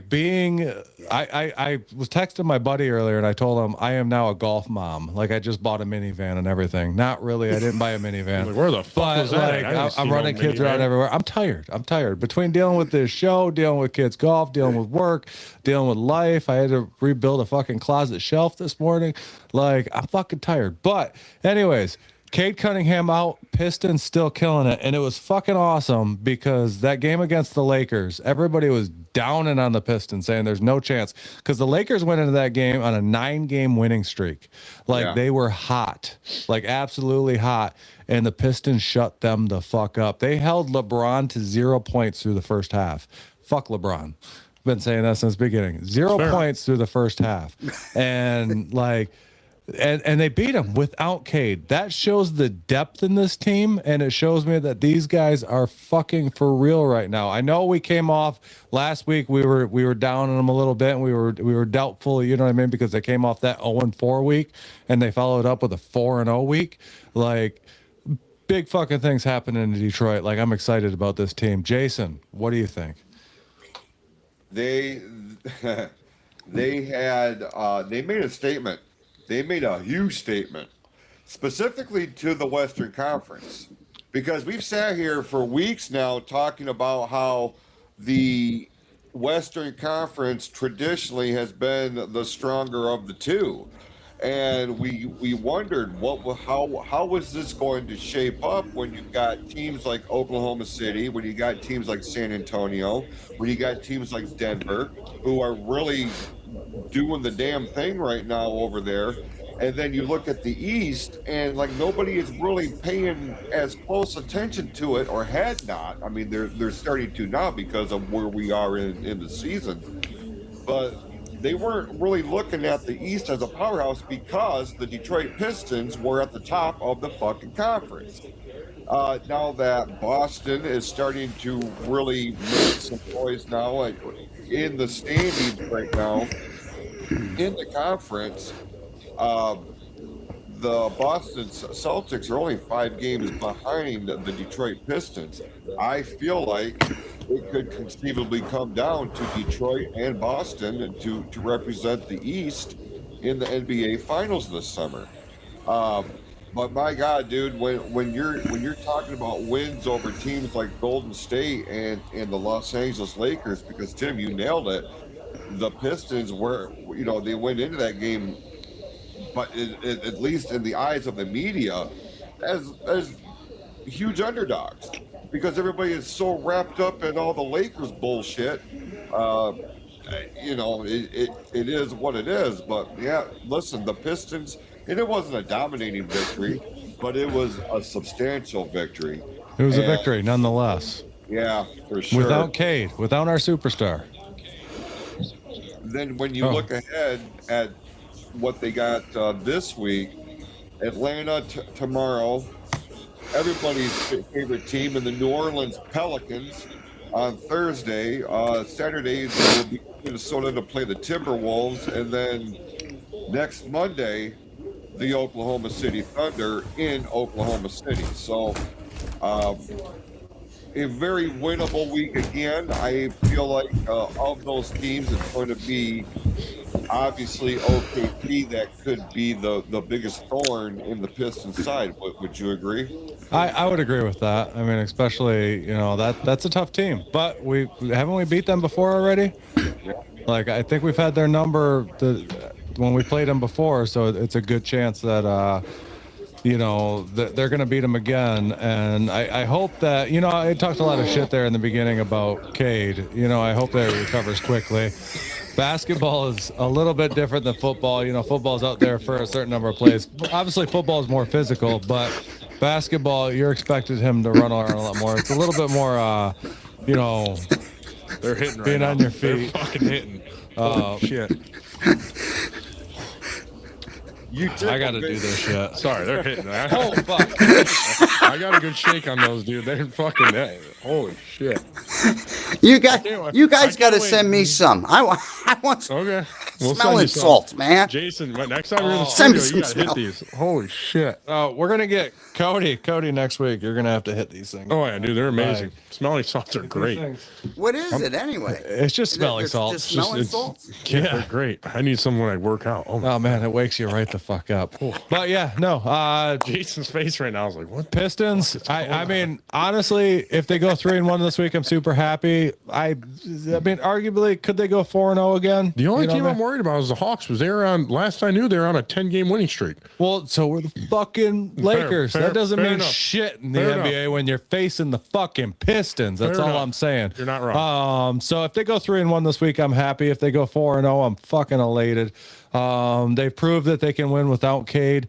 We've known that. Cade's been out a few times this year, with smaller injuries and shit like that, and they've won throughout that. Hey, but this was a big test, especially against teams that were hot like the Lakers. You know what I mean? The Lakers were hot. Yeah. And if you're winning this way, let him sit out a game or two more. Let him really make sure, because you already got a playoff spot. You already know that. The playoffs are secure. You're fighting for that number 1 seed. Make sure he's ready for the playoffs. Because if he's ready for the playoffs and everyone else is still playing great, you're going to make a deep run. Yeah. If you got to let him sit against Atlanta, and you got to let him sit against, the next team up, let him sit. Yeah, 100%. Don't rush him at all. Yeah, that's a good point. That's a good point. Yeah. You already got a playoff If they got spot. it locked up for You already have a playoff right. spot. So why are you gonna? If you want the number Yeah. 1 seed, let him heal up. Let your bench get it, and then Cade's still there. Just don't overdo it. You already got a Right. playoff spot berth. You already got there. Let him rest. Vinny, Exactly. What else are you? background? What else are you gonna prove? Exactly. Oh, you can hear it. Yeah. We heard it, and it went away for a second. Then it came back. I was like, what is that? Oh I'm God, trying I to had a figure it commercial out. on. I don't even. I'm It sorry. was awesome. I was waiting, but I was trying to figure out what the hell it was. I'm like, what is Vinny watching? Like, I was like, are we that 'Cause I got- boring, Vinny? It was awesome. Those things pick up everything. Yeah, they do. They really do. Are they just Awesome. I'm like, AirPods? okay, yeah, the AirPods. I'm Oh, sitting dude, there they like, pick up okay, it's fucking got the thing in everything. the background. Oh shit, mute. They pick up my Lord. everything. Lot to We learn. lost our Lot to producer. learn. He went somewhere. He might have to go poop or something. But No, I think you had to Yeah, go take a drag. get a piece of Yeah, that yeah, birthday some- cake. Vinny, wish him a happy birthday. As soon as he puts his headphones back on, wish him a happy do birthday. it. Do it. Happy birthday Stop to talking bullshit. you. No, I will fucking mute you. That's awesome. Oh, No, you that don't. was You like awesome. Vinny. So, Let's get to those yeah. Tigers, though. well, They- hold they- on, hold on. We got to cover college basketball, we and then do. we'll get We into do. MLB because these two We are about do. to go off on the MLB Yeah, we here do for a got to get little in bit. that college Before basketball. we go off on Vinny's, what's about to happen? Let's hear this college basketball. You got anything pulled up for them, or you make anything? No, I don't Okay. have any graphics, but what I Well, can well, tell let's you- talk about how our pull 'em two up. in-state teams are still in it, man. Like that's huge. I'm out of the brackets, dude. I'm Yeah, you I'm picked Florida done, to dude. go. I picked Florida to go to the finals. Yeah, they're already out. Like there was a lot of fucking upsets this past week. There were. like a lot of There were. upsets. Like it was.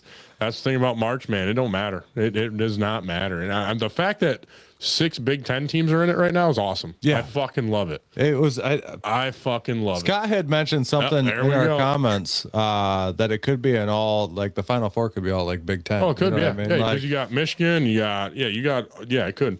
But run down the games, Jason.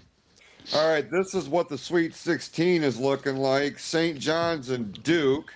I honestly think I think St. John's can upset Duke. I really could see that.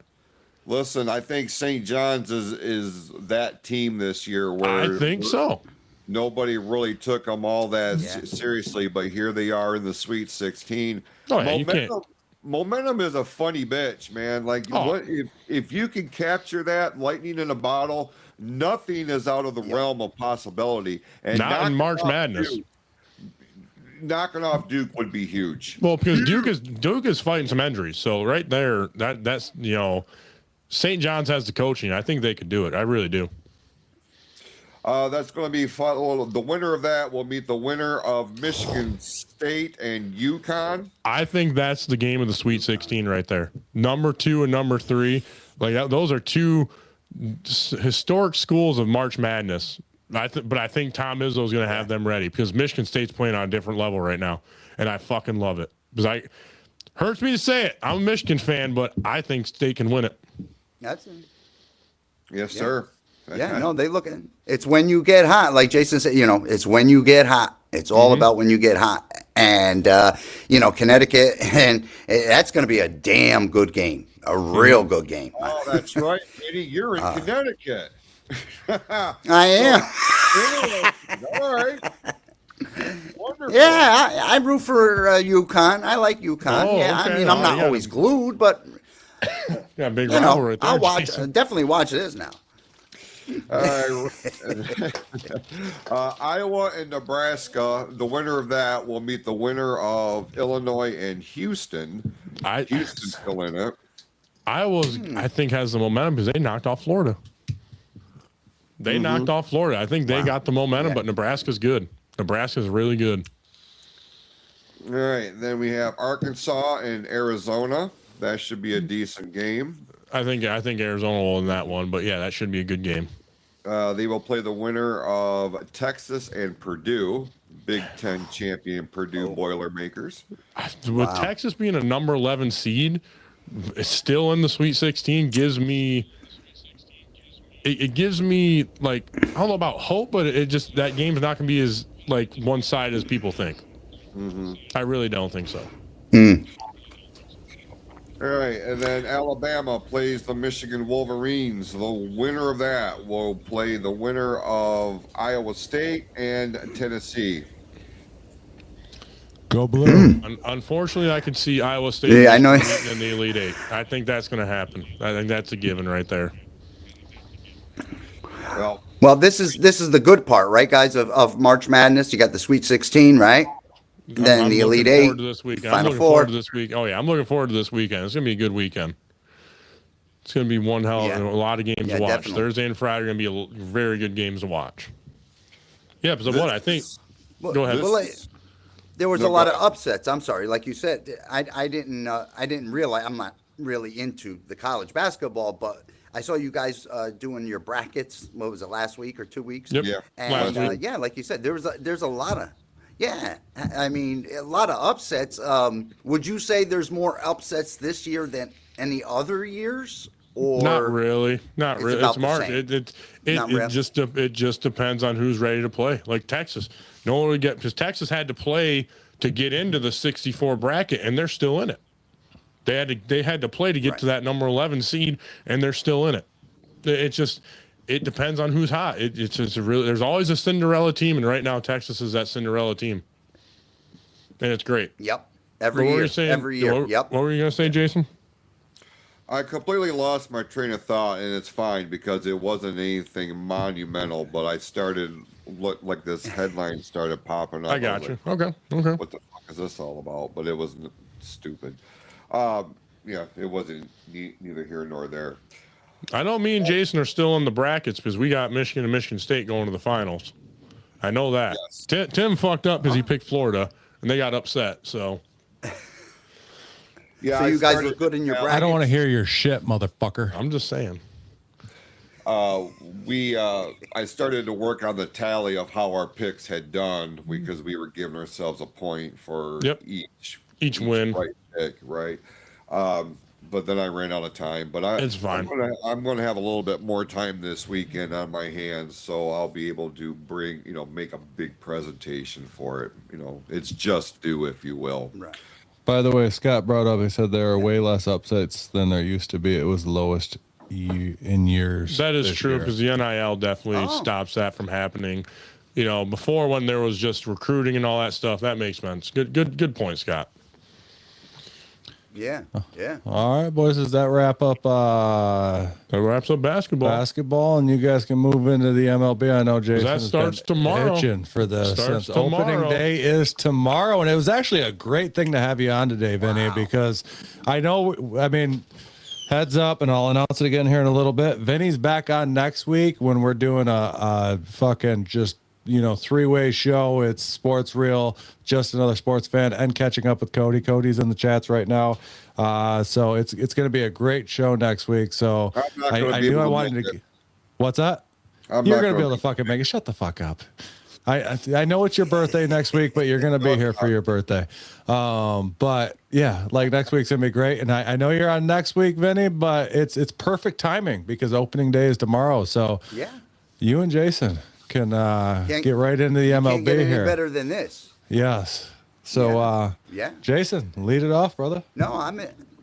Yeah. Listen, all the bullshit, all the dust is settled. The teams have moved to their professional dwellings, and that's where they will be for a couple of them up until November, but be that as it may.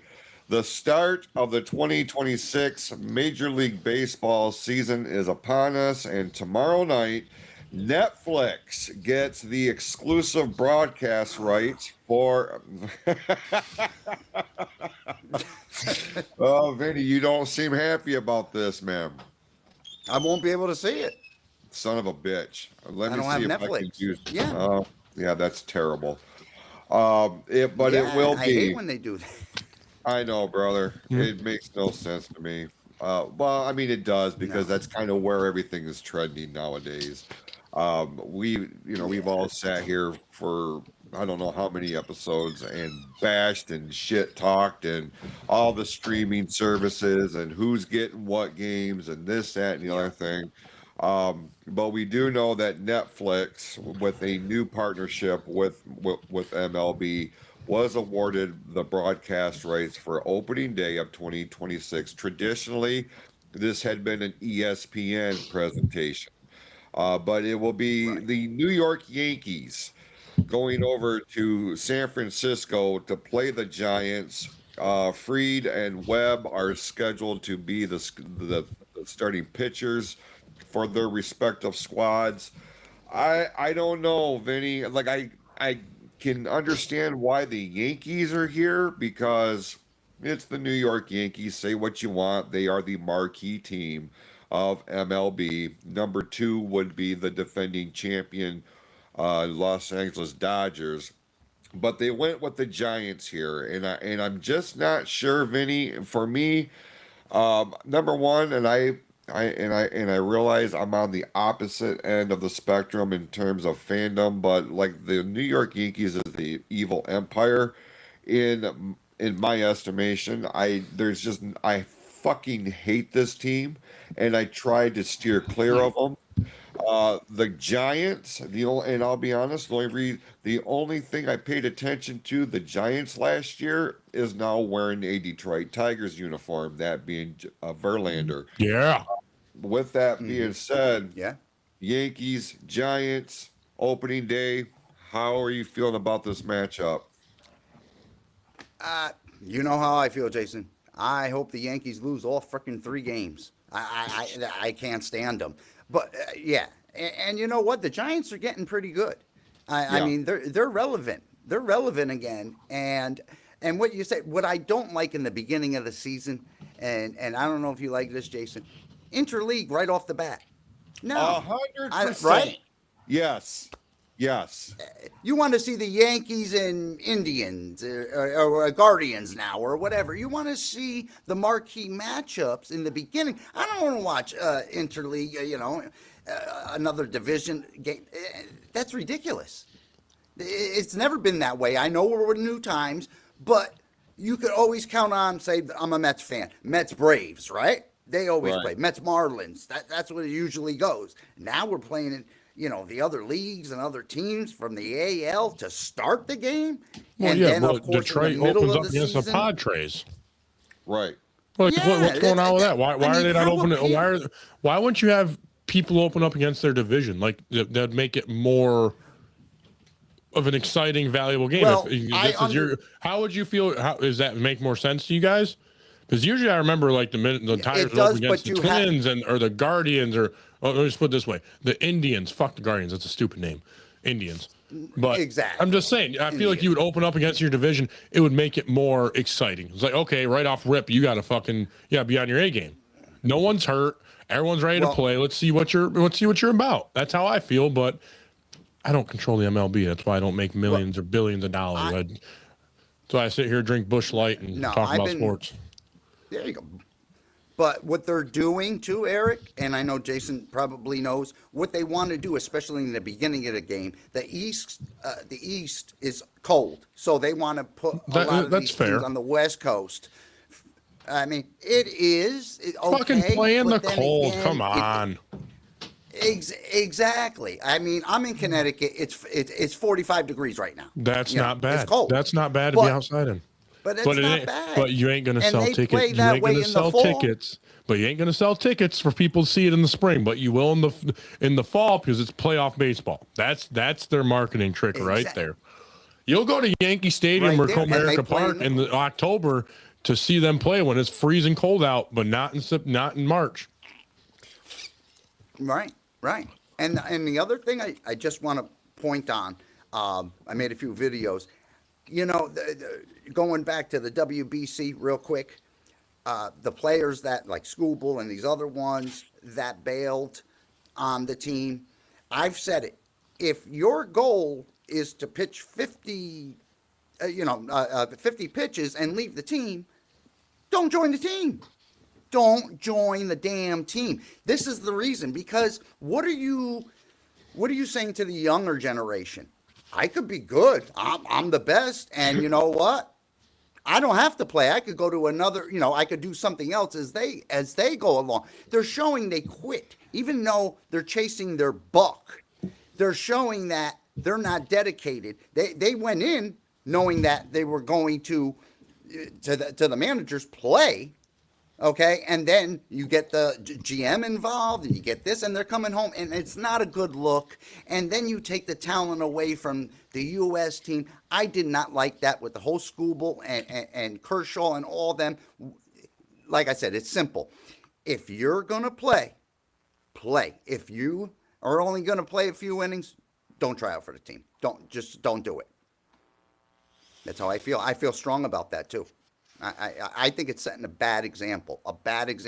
Baseball has been dying to get back up on that tier, and they're finally getting there. And now I think this puts a little stain on it from my perspective, the way I see it. I'm like, what the hell is going on? He left? It's ridiculous. I got to add something to this. I just had to let that out, goes by. Yeah, I think I commented on your video that you did on there because this is something that we've been bitching about for months and I know we've had other people on the podcast that see this very differently, but Skubal pretty much did the same shit to the fucking Tigers last season in the playoffs when he left a game, after I think it was 6 innings and said, I'm done. After 90 pitches, he said, I'm done, and walked out. If he had to give us one more inning, we would have probably advanced to, the next round of the playoffs, maybe went to a World Series, who knows? But that made me pissed off at Skubal at that point. That's why I'd been saying for months, I will not sign him for a fucking 10-year deal. One right there. And then he pulls that shit at the WBC. Same type of fucking thing. And whether it's, his agent that's telling him not to do it, because he's chasing money, and if he gets hurt, that money's gone. You know what I mean? But if that's all you're playing for, fuck off. We don't want you here. I go back to the World Series last year with fucking Yamamoto, and then you got Ohtani. Those guys pretty much pitched every game in the fucking World Series, just back and forth, back and forth, back and forth. You know what I mean? To make sure that their team won. It doesn't matter if you throw your fucking arm out. At the end of the day, you're going for glory. And that's the type of player that we want here in Detroit. We don't want somebody who's going to just give up because they're chasing a dollar. Like you said, chasing that buck. It's that we don't want that guy here. We want somebody who will leave everything out on the fucking field. And if you do that, you earn the money. If you don't do that, you have not earned the right to get that money. So fuck off. Go play for the Dodgers. You know what I mean? Because they'll pay you the money and they don't give a shit. I agree with everything you said. They got to leave it all on the field. You got to say to your coach, I don't care as long as I pitches. I got to pitch 200 pitches to win the ball game. Give me that kind of player all day. I will take all those players any time of the week. Yeah, absolutely. And if you got that guy, then give him a 10-year contract. I don't give a fuck. You know what I mean? If you got a guy who's willing to kill himself, that's what it is. Jason, do you have I'm sure you got an opinion to put in on this.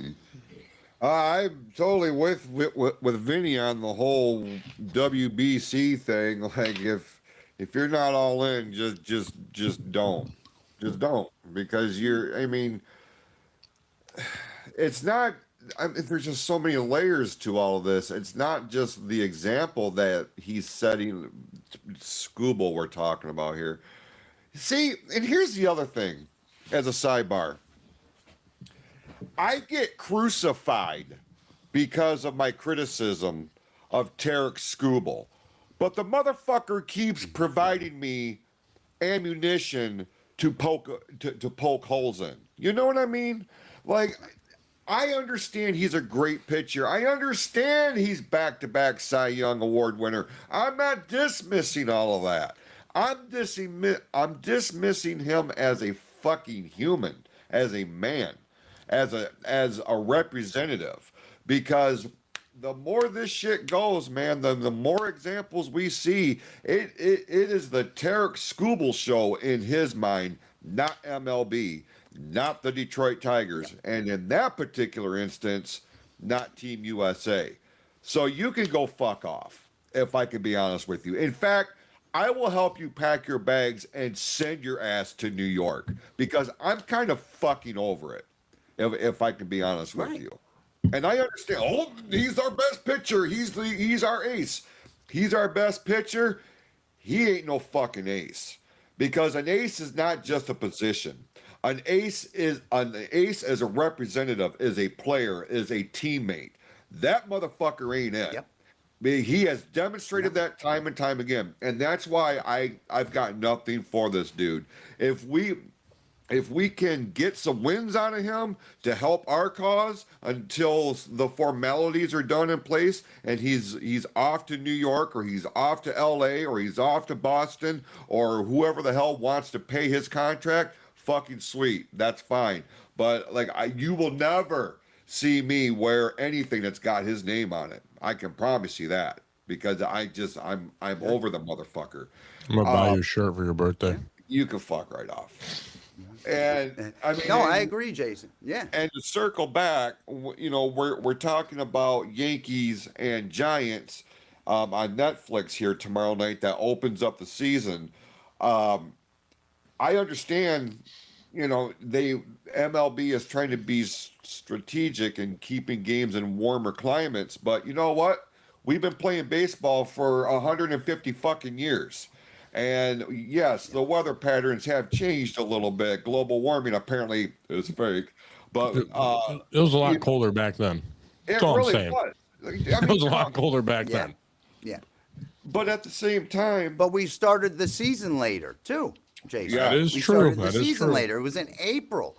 right? This is March, 26th it's going to be, 25th? yeah. I mean, 25th. When did you ever hear of getting on the field for real games? And March 25th, it used to be like April 8th, 9th, 10th.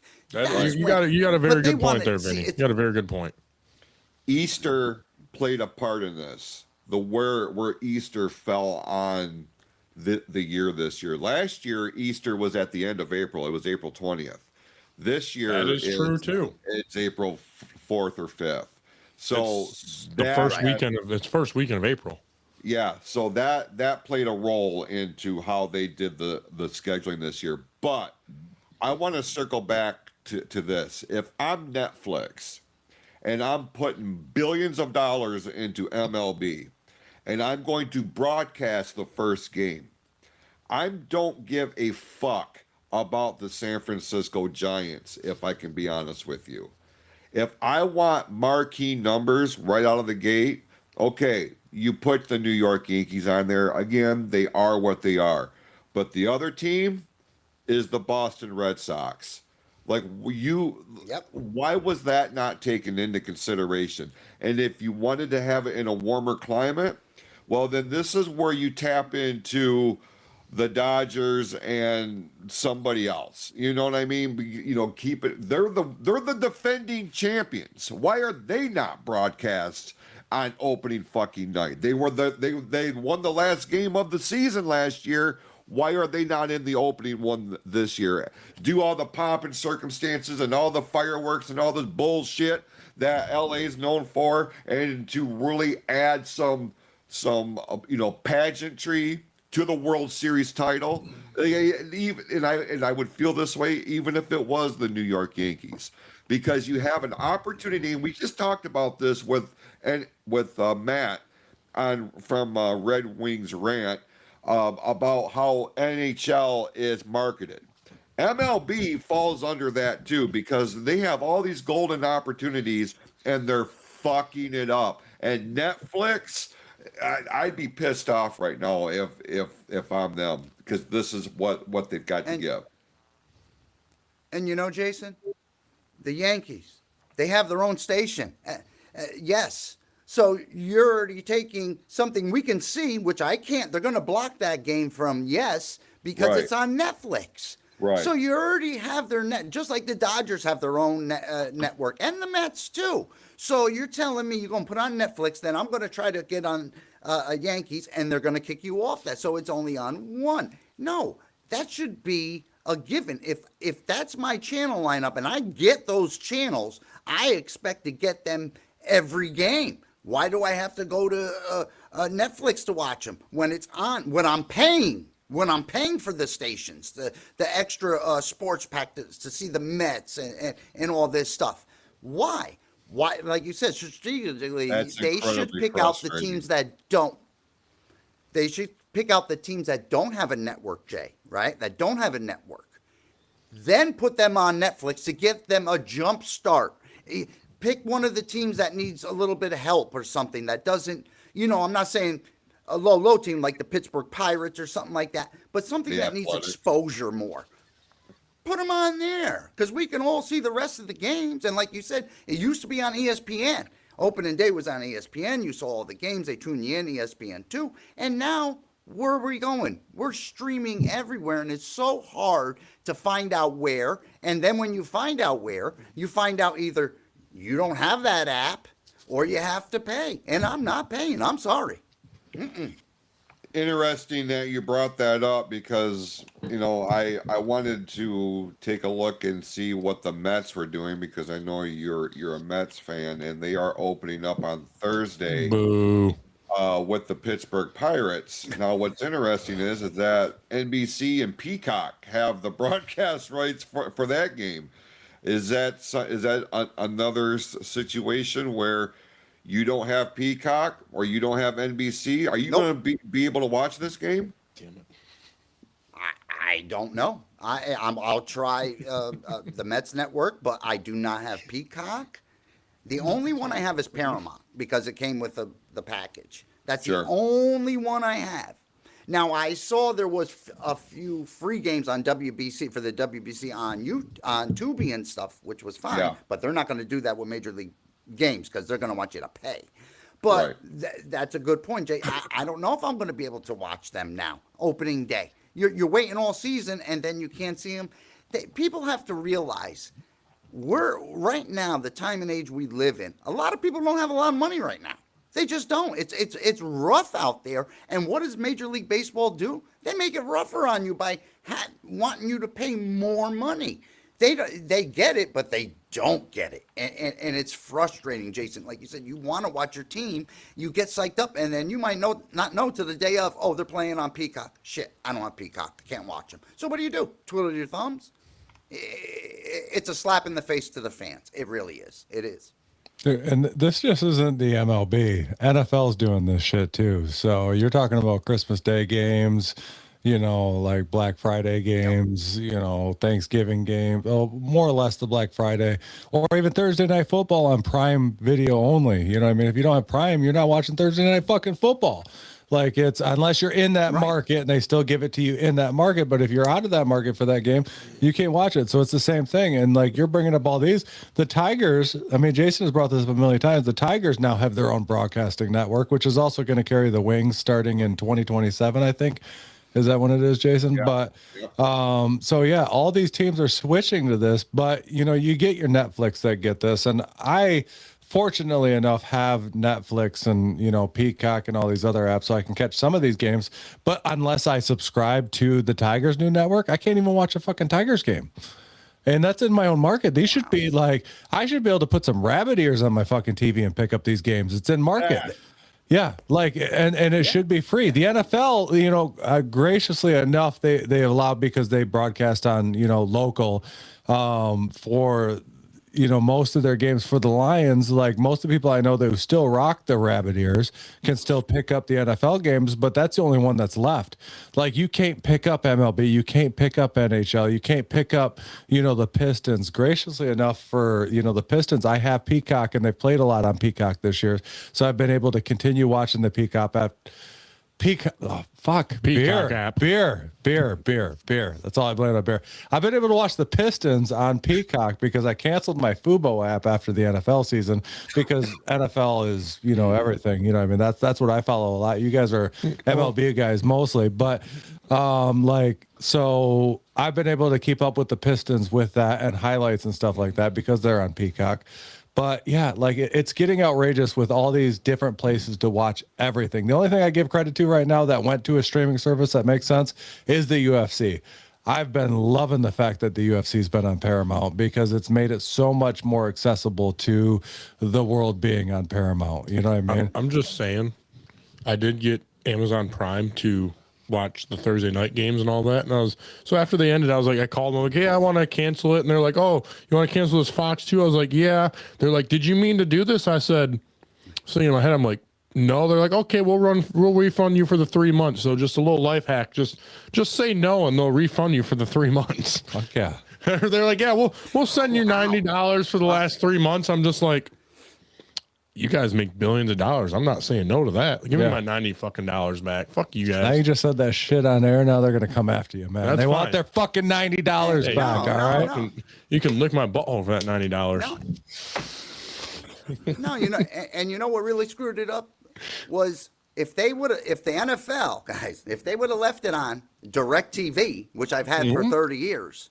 Times are then, different, man. If Times it wasn't are on different. the other, I know, but if everything wasn't on the platform streaming, a lot more people would get DirecTV. And It's just man, like being it the was tallest awesome. midget. Exactly. Shout out to It's Monday, y'all. When Brad. fucking Brad brought that, dude, he had fucking dying with Yeah, that Jason dying. That was great. I heard that last. Yeah. one. No, great. but yeah, NFL is starting to get bad, but ridiculous. It's ridiculous. for local markets, NFL still, allows their shit to be broadcast over, the airwaves. So rabbit ears, but that's only local markets. Because obviously everybody knows here, I'm also, you can, Scott, I don't even want to fucking hear it, but you can see Scott, you can see the Mahomes jersey over here. I'm a Chiefs fan. So in order for me to catch, not in the main background. in order for me to catch all of my Chiefs games, I got to subscribe to a bunch of different services and stuff like that. So I can't even catch all the Chiefs games, which is bullshit. You know what I mean? I should be able to pay for one service and get all the games, which if I pay, what is it fucking for YouTube TV with the NFL package, it's like $300 something fucking dollars. But even if I wanted to watch all games, they say that it's almost like $900 for the year to be able to watch all the NFL games. It's ridiculous. And baseball is even fucking worse. Because if I wanted to catch every baseball game, I'd have to subscribe to, the fucking Yankees network or the Dodgers network and now the Tigers network. Everybody has their own network, their own channel. In order for me to get them all, I'm going to have to subscribe to them. Like Jason has the MLB app, but he can only listen to them. He can listen to all the games. Same thing. I have the NFL app. I can listen to all the games, but I can only watch certain games. And I pay $100 a year for that. I can't even watch all the Lions games. That's horseshit. You know what I mean? It's only the ones that they broadcast that I can actually watch. For the most part, I can just listen to them on radio. Yeah, Scott, I knew you were going to fucking bring it, Scott. Yeah, I knew you were gonna. I love the Chiefs. Chiefs coming back. On top of that, Travis Kelce just signed a 3-year contract. I think yesterday it was yesterday. Yeah, it was Let's go, Kelce. 3 Let's years. reunite Swifties. Horrible idea. Swifties Horrible idea. They wasted their money. Swifties unite. Swifties are taking over the fucking planet. No Stop- freaking way. Stop stealing Jason a moment. Talk about baseball. Baseball. Sorry. Fuck Travis. Yeah. No, So Jason, like I was gonna say, what you guys were just saying about about the MLB, I do get the MLB package with DirecTV. I Okay. only pay $150 and you can see every game. So I did forget to leave that out, Jay. So that's the cheapest out of any of the sports packages. $150 per year. Now I'll get them on, but like you said, Jay, if it's on a streaming platform, I don't think I will get that game because it's streaming. But I can watch baseball from 7 o'clock to the late games, 10 o'clock to 1. I can see them, which is nice for $150 for the whole damn year. So I did forget to tell you that, Jay. That's the only other thing that I had that is one of the cheapest. No, that seems like a pretty good deal, but at the same time, because of the blackouts and all these streaming rights and it's just too much, man. Like and I blame NFL for a lot of this, but I really can't at the same time because it's based on their popularity.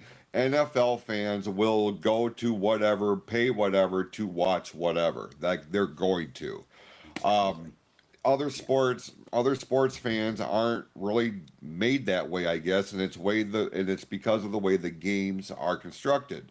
Now, I will pay something like that to watch baseball on TV, whereas a lot of people don't like watching baseball on TV. They like going to the games, but they can't watch it on TV. Brother, I am like, I'll sit there on a fucking Sunday afternoon and watch a couple of ball games and like really take in what's going on and listen to the broadcast and really watch. I don't know. I have no problem doing that as long as it's a team that I really enjoy watching. But if there's nothing else on and I get fucking Padres and Cardinals, well, okay, I'll sit and watch a few innings of it. You have a few innings of my time. Right. Make it matter, right?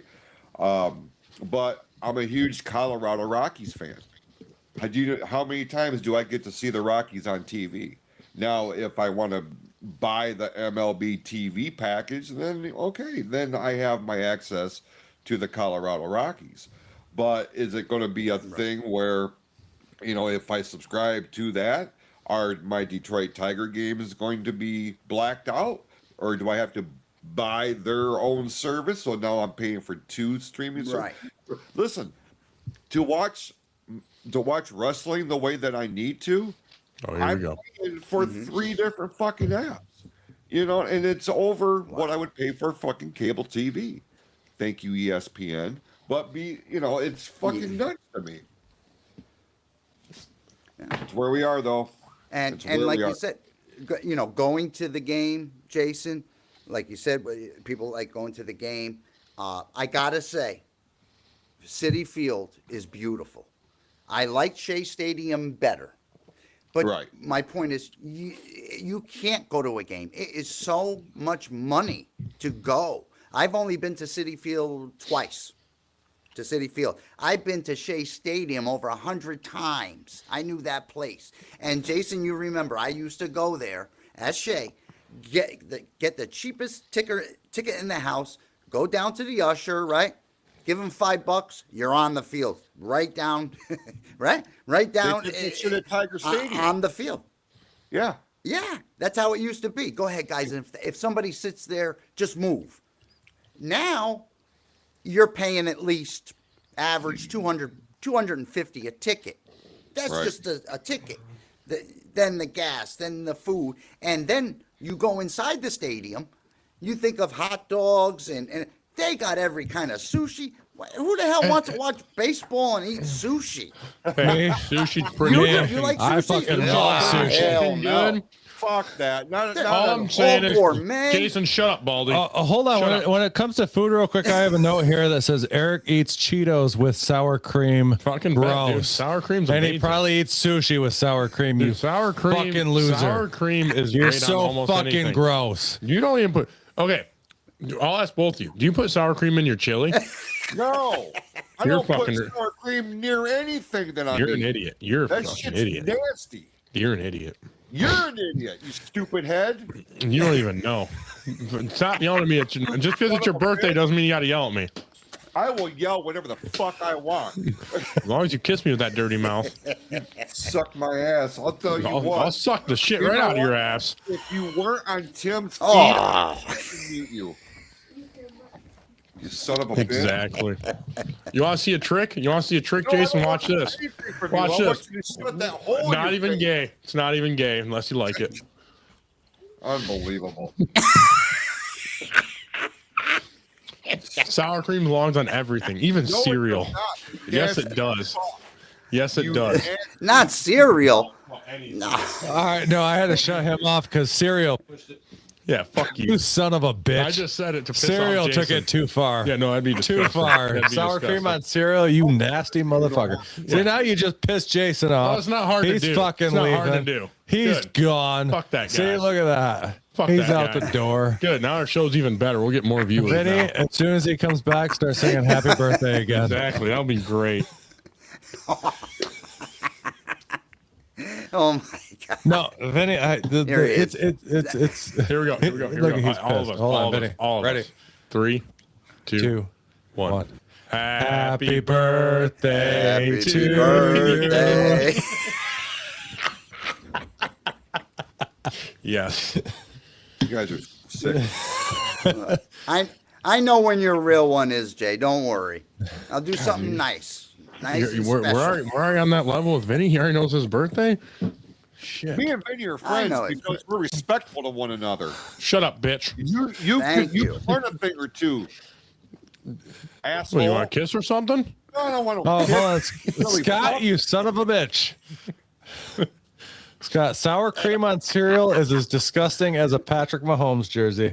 Yes, thank Damn you. it, Scott. Thank you, Damn Scott. it. Oh, ha.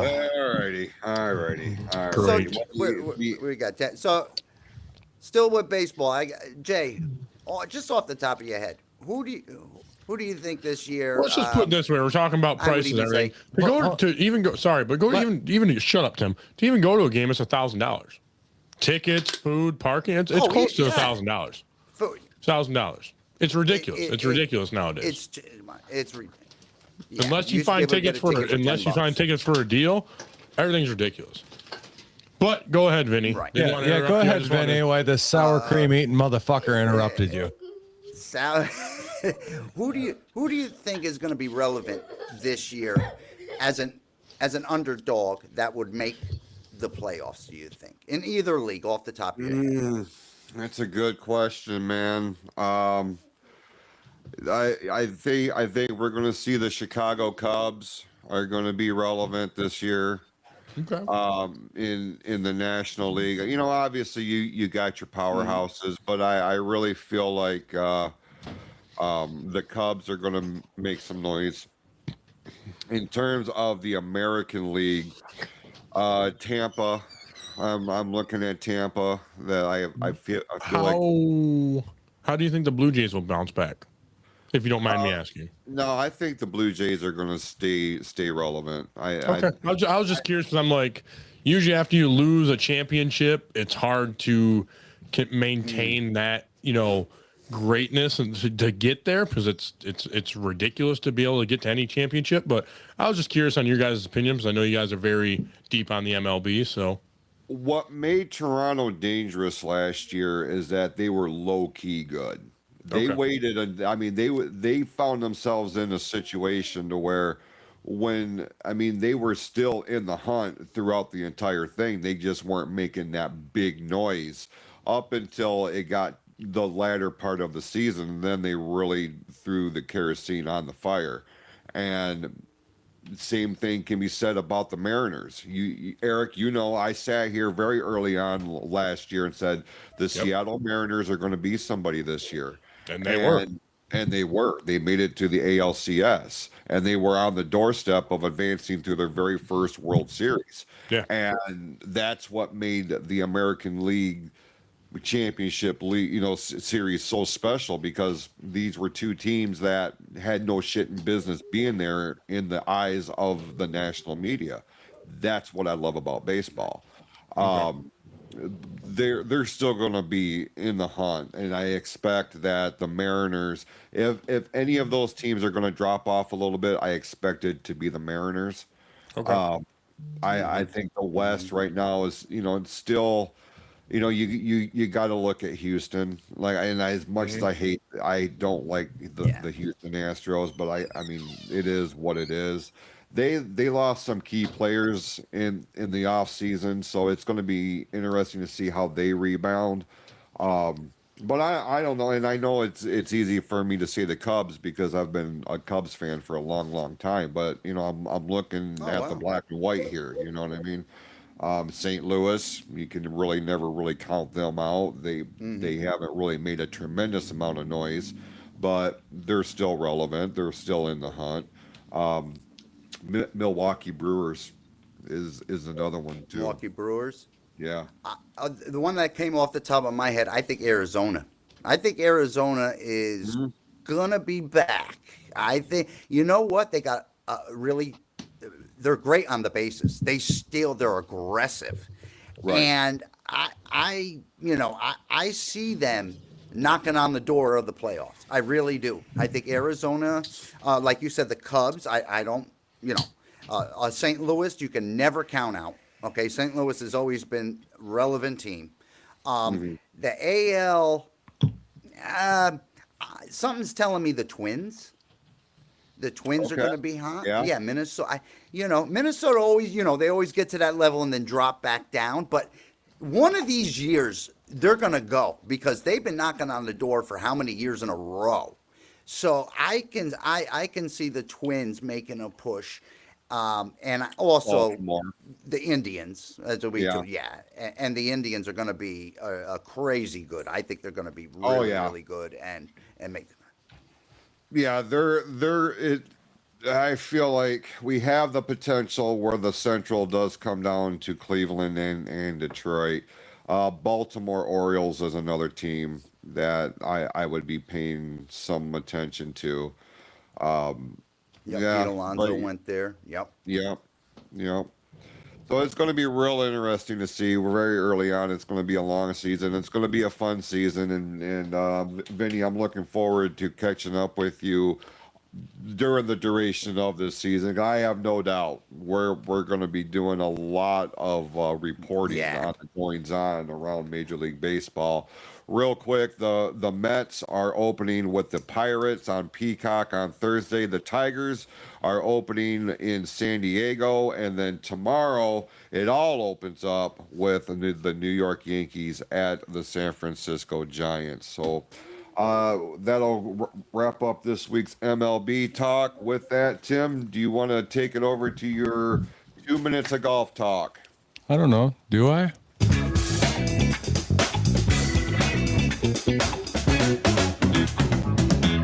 This is Tim's 2 minutes of golf talk, brought to you by Sports Wheel Podcast. Let's talk about it. This past weekend we had the Valspar Championship. Matt Fitzpatrick won this thing at 11 under. In second we had Lipsky. Third we had Smith. Tied for fourth we had M, Peng, and Schauffele. Tied for seventh we had Kim, Griot, and Patrick Cantley. And Yager. And that wrapped out the top 10. Next week, we have the Houston Open coming up. But what I'm really looking forward to is in a few weeks' time from now, The Masters. we're going to have the Masters. And I'm going to be doing a whole segment leading up to the Masters on this one. And I'm going to try to get a golf, guy Not to gonna talk lie to on you. here. I'm gonna watch it. You're going to watch the I'm Masters? gonna watch them. I do enjoy watching golf a lot more than I do playing. You know why? Because I suck at golf. Well, there's nothing wrong with that. I suck at golf too, but my kid doesn't suck at Yeah, golf. Like, I'd that rather kid's just a watch fucking it. I'd whiz, rather but- just watch it. Because I'm like, you guys are great. But right now we're looking at for the Masters is right now it is heavily rumored that Tiger is going to play in the Masters again this year. I hope he does. Oh, we got Vinny's son making an appearance on Oh, the there show. you go, buddy. Yeah. Hey, say hello, Vin. Hey, you're messing Not up the about flow. it. No, you're Not not. about it. Doesn't want to be the podcast star. But yeah, we got the Masters coming up in a few weeks. And I'm going to be doing a much larger segment once we get to that. But this weekend, like I said, we're looking at the Houston Open. And we're excited to see some of these guys are still trying to, like Joel Damon and Tony Finau are still trying to work their way into the Masters tournament. So as we get close to the Masters, I'll be doing a lot more golf coverage. But that was Tim's 2 minutes of golf talk, brought to you by the Sports Reel Podcast. All right. And just want to say, Jason, that like you said about baseball, anytime I'm ready, I'm game to play, to talk baseball with you guys, with you and get this thing going even farther. Because like you said, it's a marathon, but it's fun. Yeah, Yeah. absolutely. Weren't you guys talking about doing something, kind of, A season preview, and then time got away from me. yeah, it happens. Yeah, Maybe you guys will have to do yeah. something together. Maybe a little side Sports Reel MLB, episode. Just the two of you talking MLB for, an hour, 2 hours, 3 hours, 4 hours, 5 hours. Depends how the drinks flow. That's a lot of fucking hours. Jesus. I mean, we went 4. Yeah, that was because that we were was fucking drunk and we're talking with Yeah. Guys, I just want to give a quick shout out. My wife's birthday on Thursday, so give a quick shout out to my wife. Happy birthday! Happy Happy birthday. birthday, birthday. Vinny's wife. Jason's birthday might be next Tuesday. We don't know yet, but we're gonna keep Yeah. telling him happy birthday. It's not, but okay. We're getting closer though. We're getting closer. His birthday happens to be on a Thursday this year. Damn it. We gotta do a Thursday show. We gotta do a So Thursday is show. mine. Yeah. Gotta do a Thursday show for that day. Well, let's talk about the Friday show as a programming note here on the PFC Entertainment. Oh, Jesus. Wow. God damn, dude. Holy shit. Oh, sorry. That's cool. That's not what that was supposed to be. Okay. Four-way. All right, this Friday. He wants to have a four-way. Will be broadcasting live from the airwaves of Orion Neighborhood Television. I will be joined by Brian Balf, Hollywood Q, and Eric Scherer as we are making our way to WrestleMania. We have a lot to talk about on this Friday show about WWE, AEW, so much more in and around the world of professional wrestling. It's going to be a very spirited conversation, and you can call into the show live, and we will have all the information on our Facebook page as well as YouTube and TikTok. With that, we appreciate it. Yeah. I want to say your notes, how you said Eric eats sour cream with his Cheetos. If you would have put Fritos, it would have been 100% right. Because I got that from Rob Stitt. That's all I'm saying. But lead us off, Jason. Fucking gross. Hold on real quick. I need to do a programming note to myself before you lead us off, Jason. Sorry. Next week on the Sports Reel podcast at 6:45 p.m. at the PFC Entertainment Network on YouTube and Facebook. We got Vinny from Just Another Sports Fan coming back to join us. You can find him on YouTube, TikTok. Get on his YouTube. He's blowing up there. And we also got Catching Up with Cody. You know, it's a three-way dance that's coming up next week, and I'm pretty fucking excited about it. We got Cody in studio. We got Vinny online.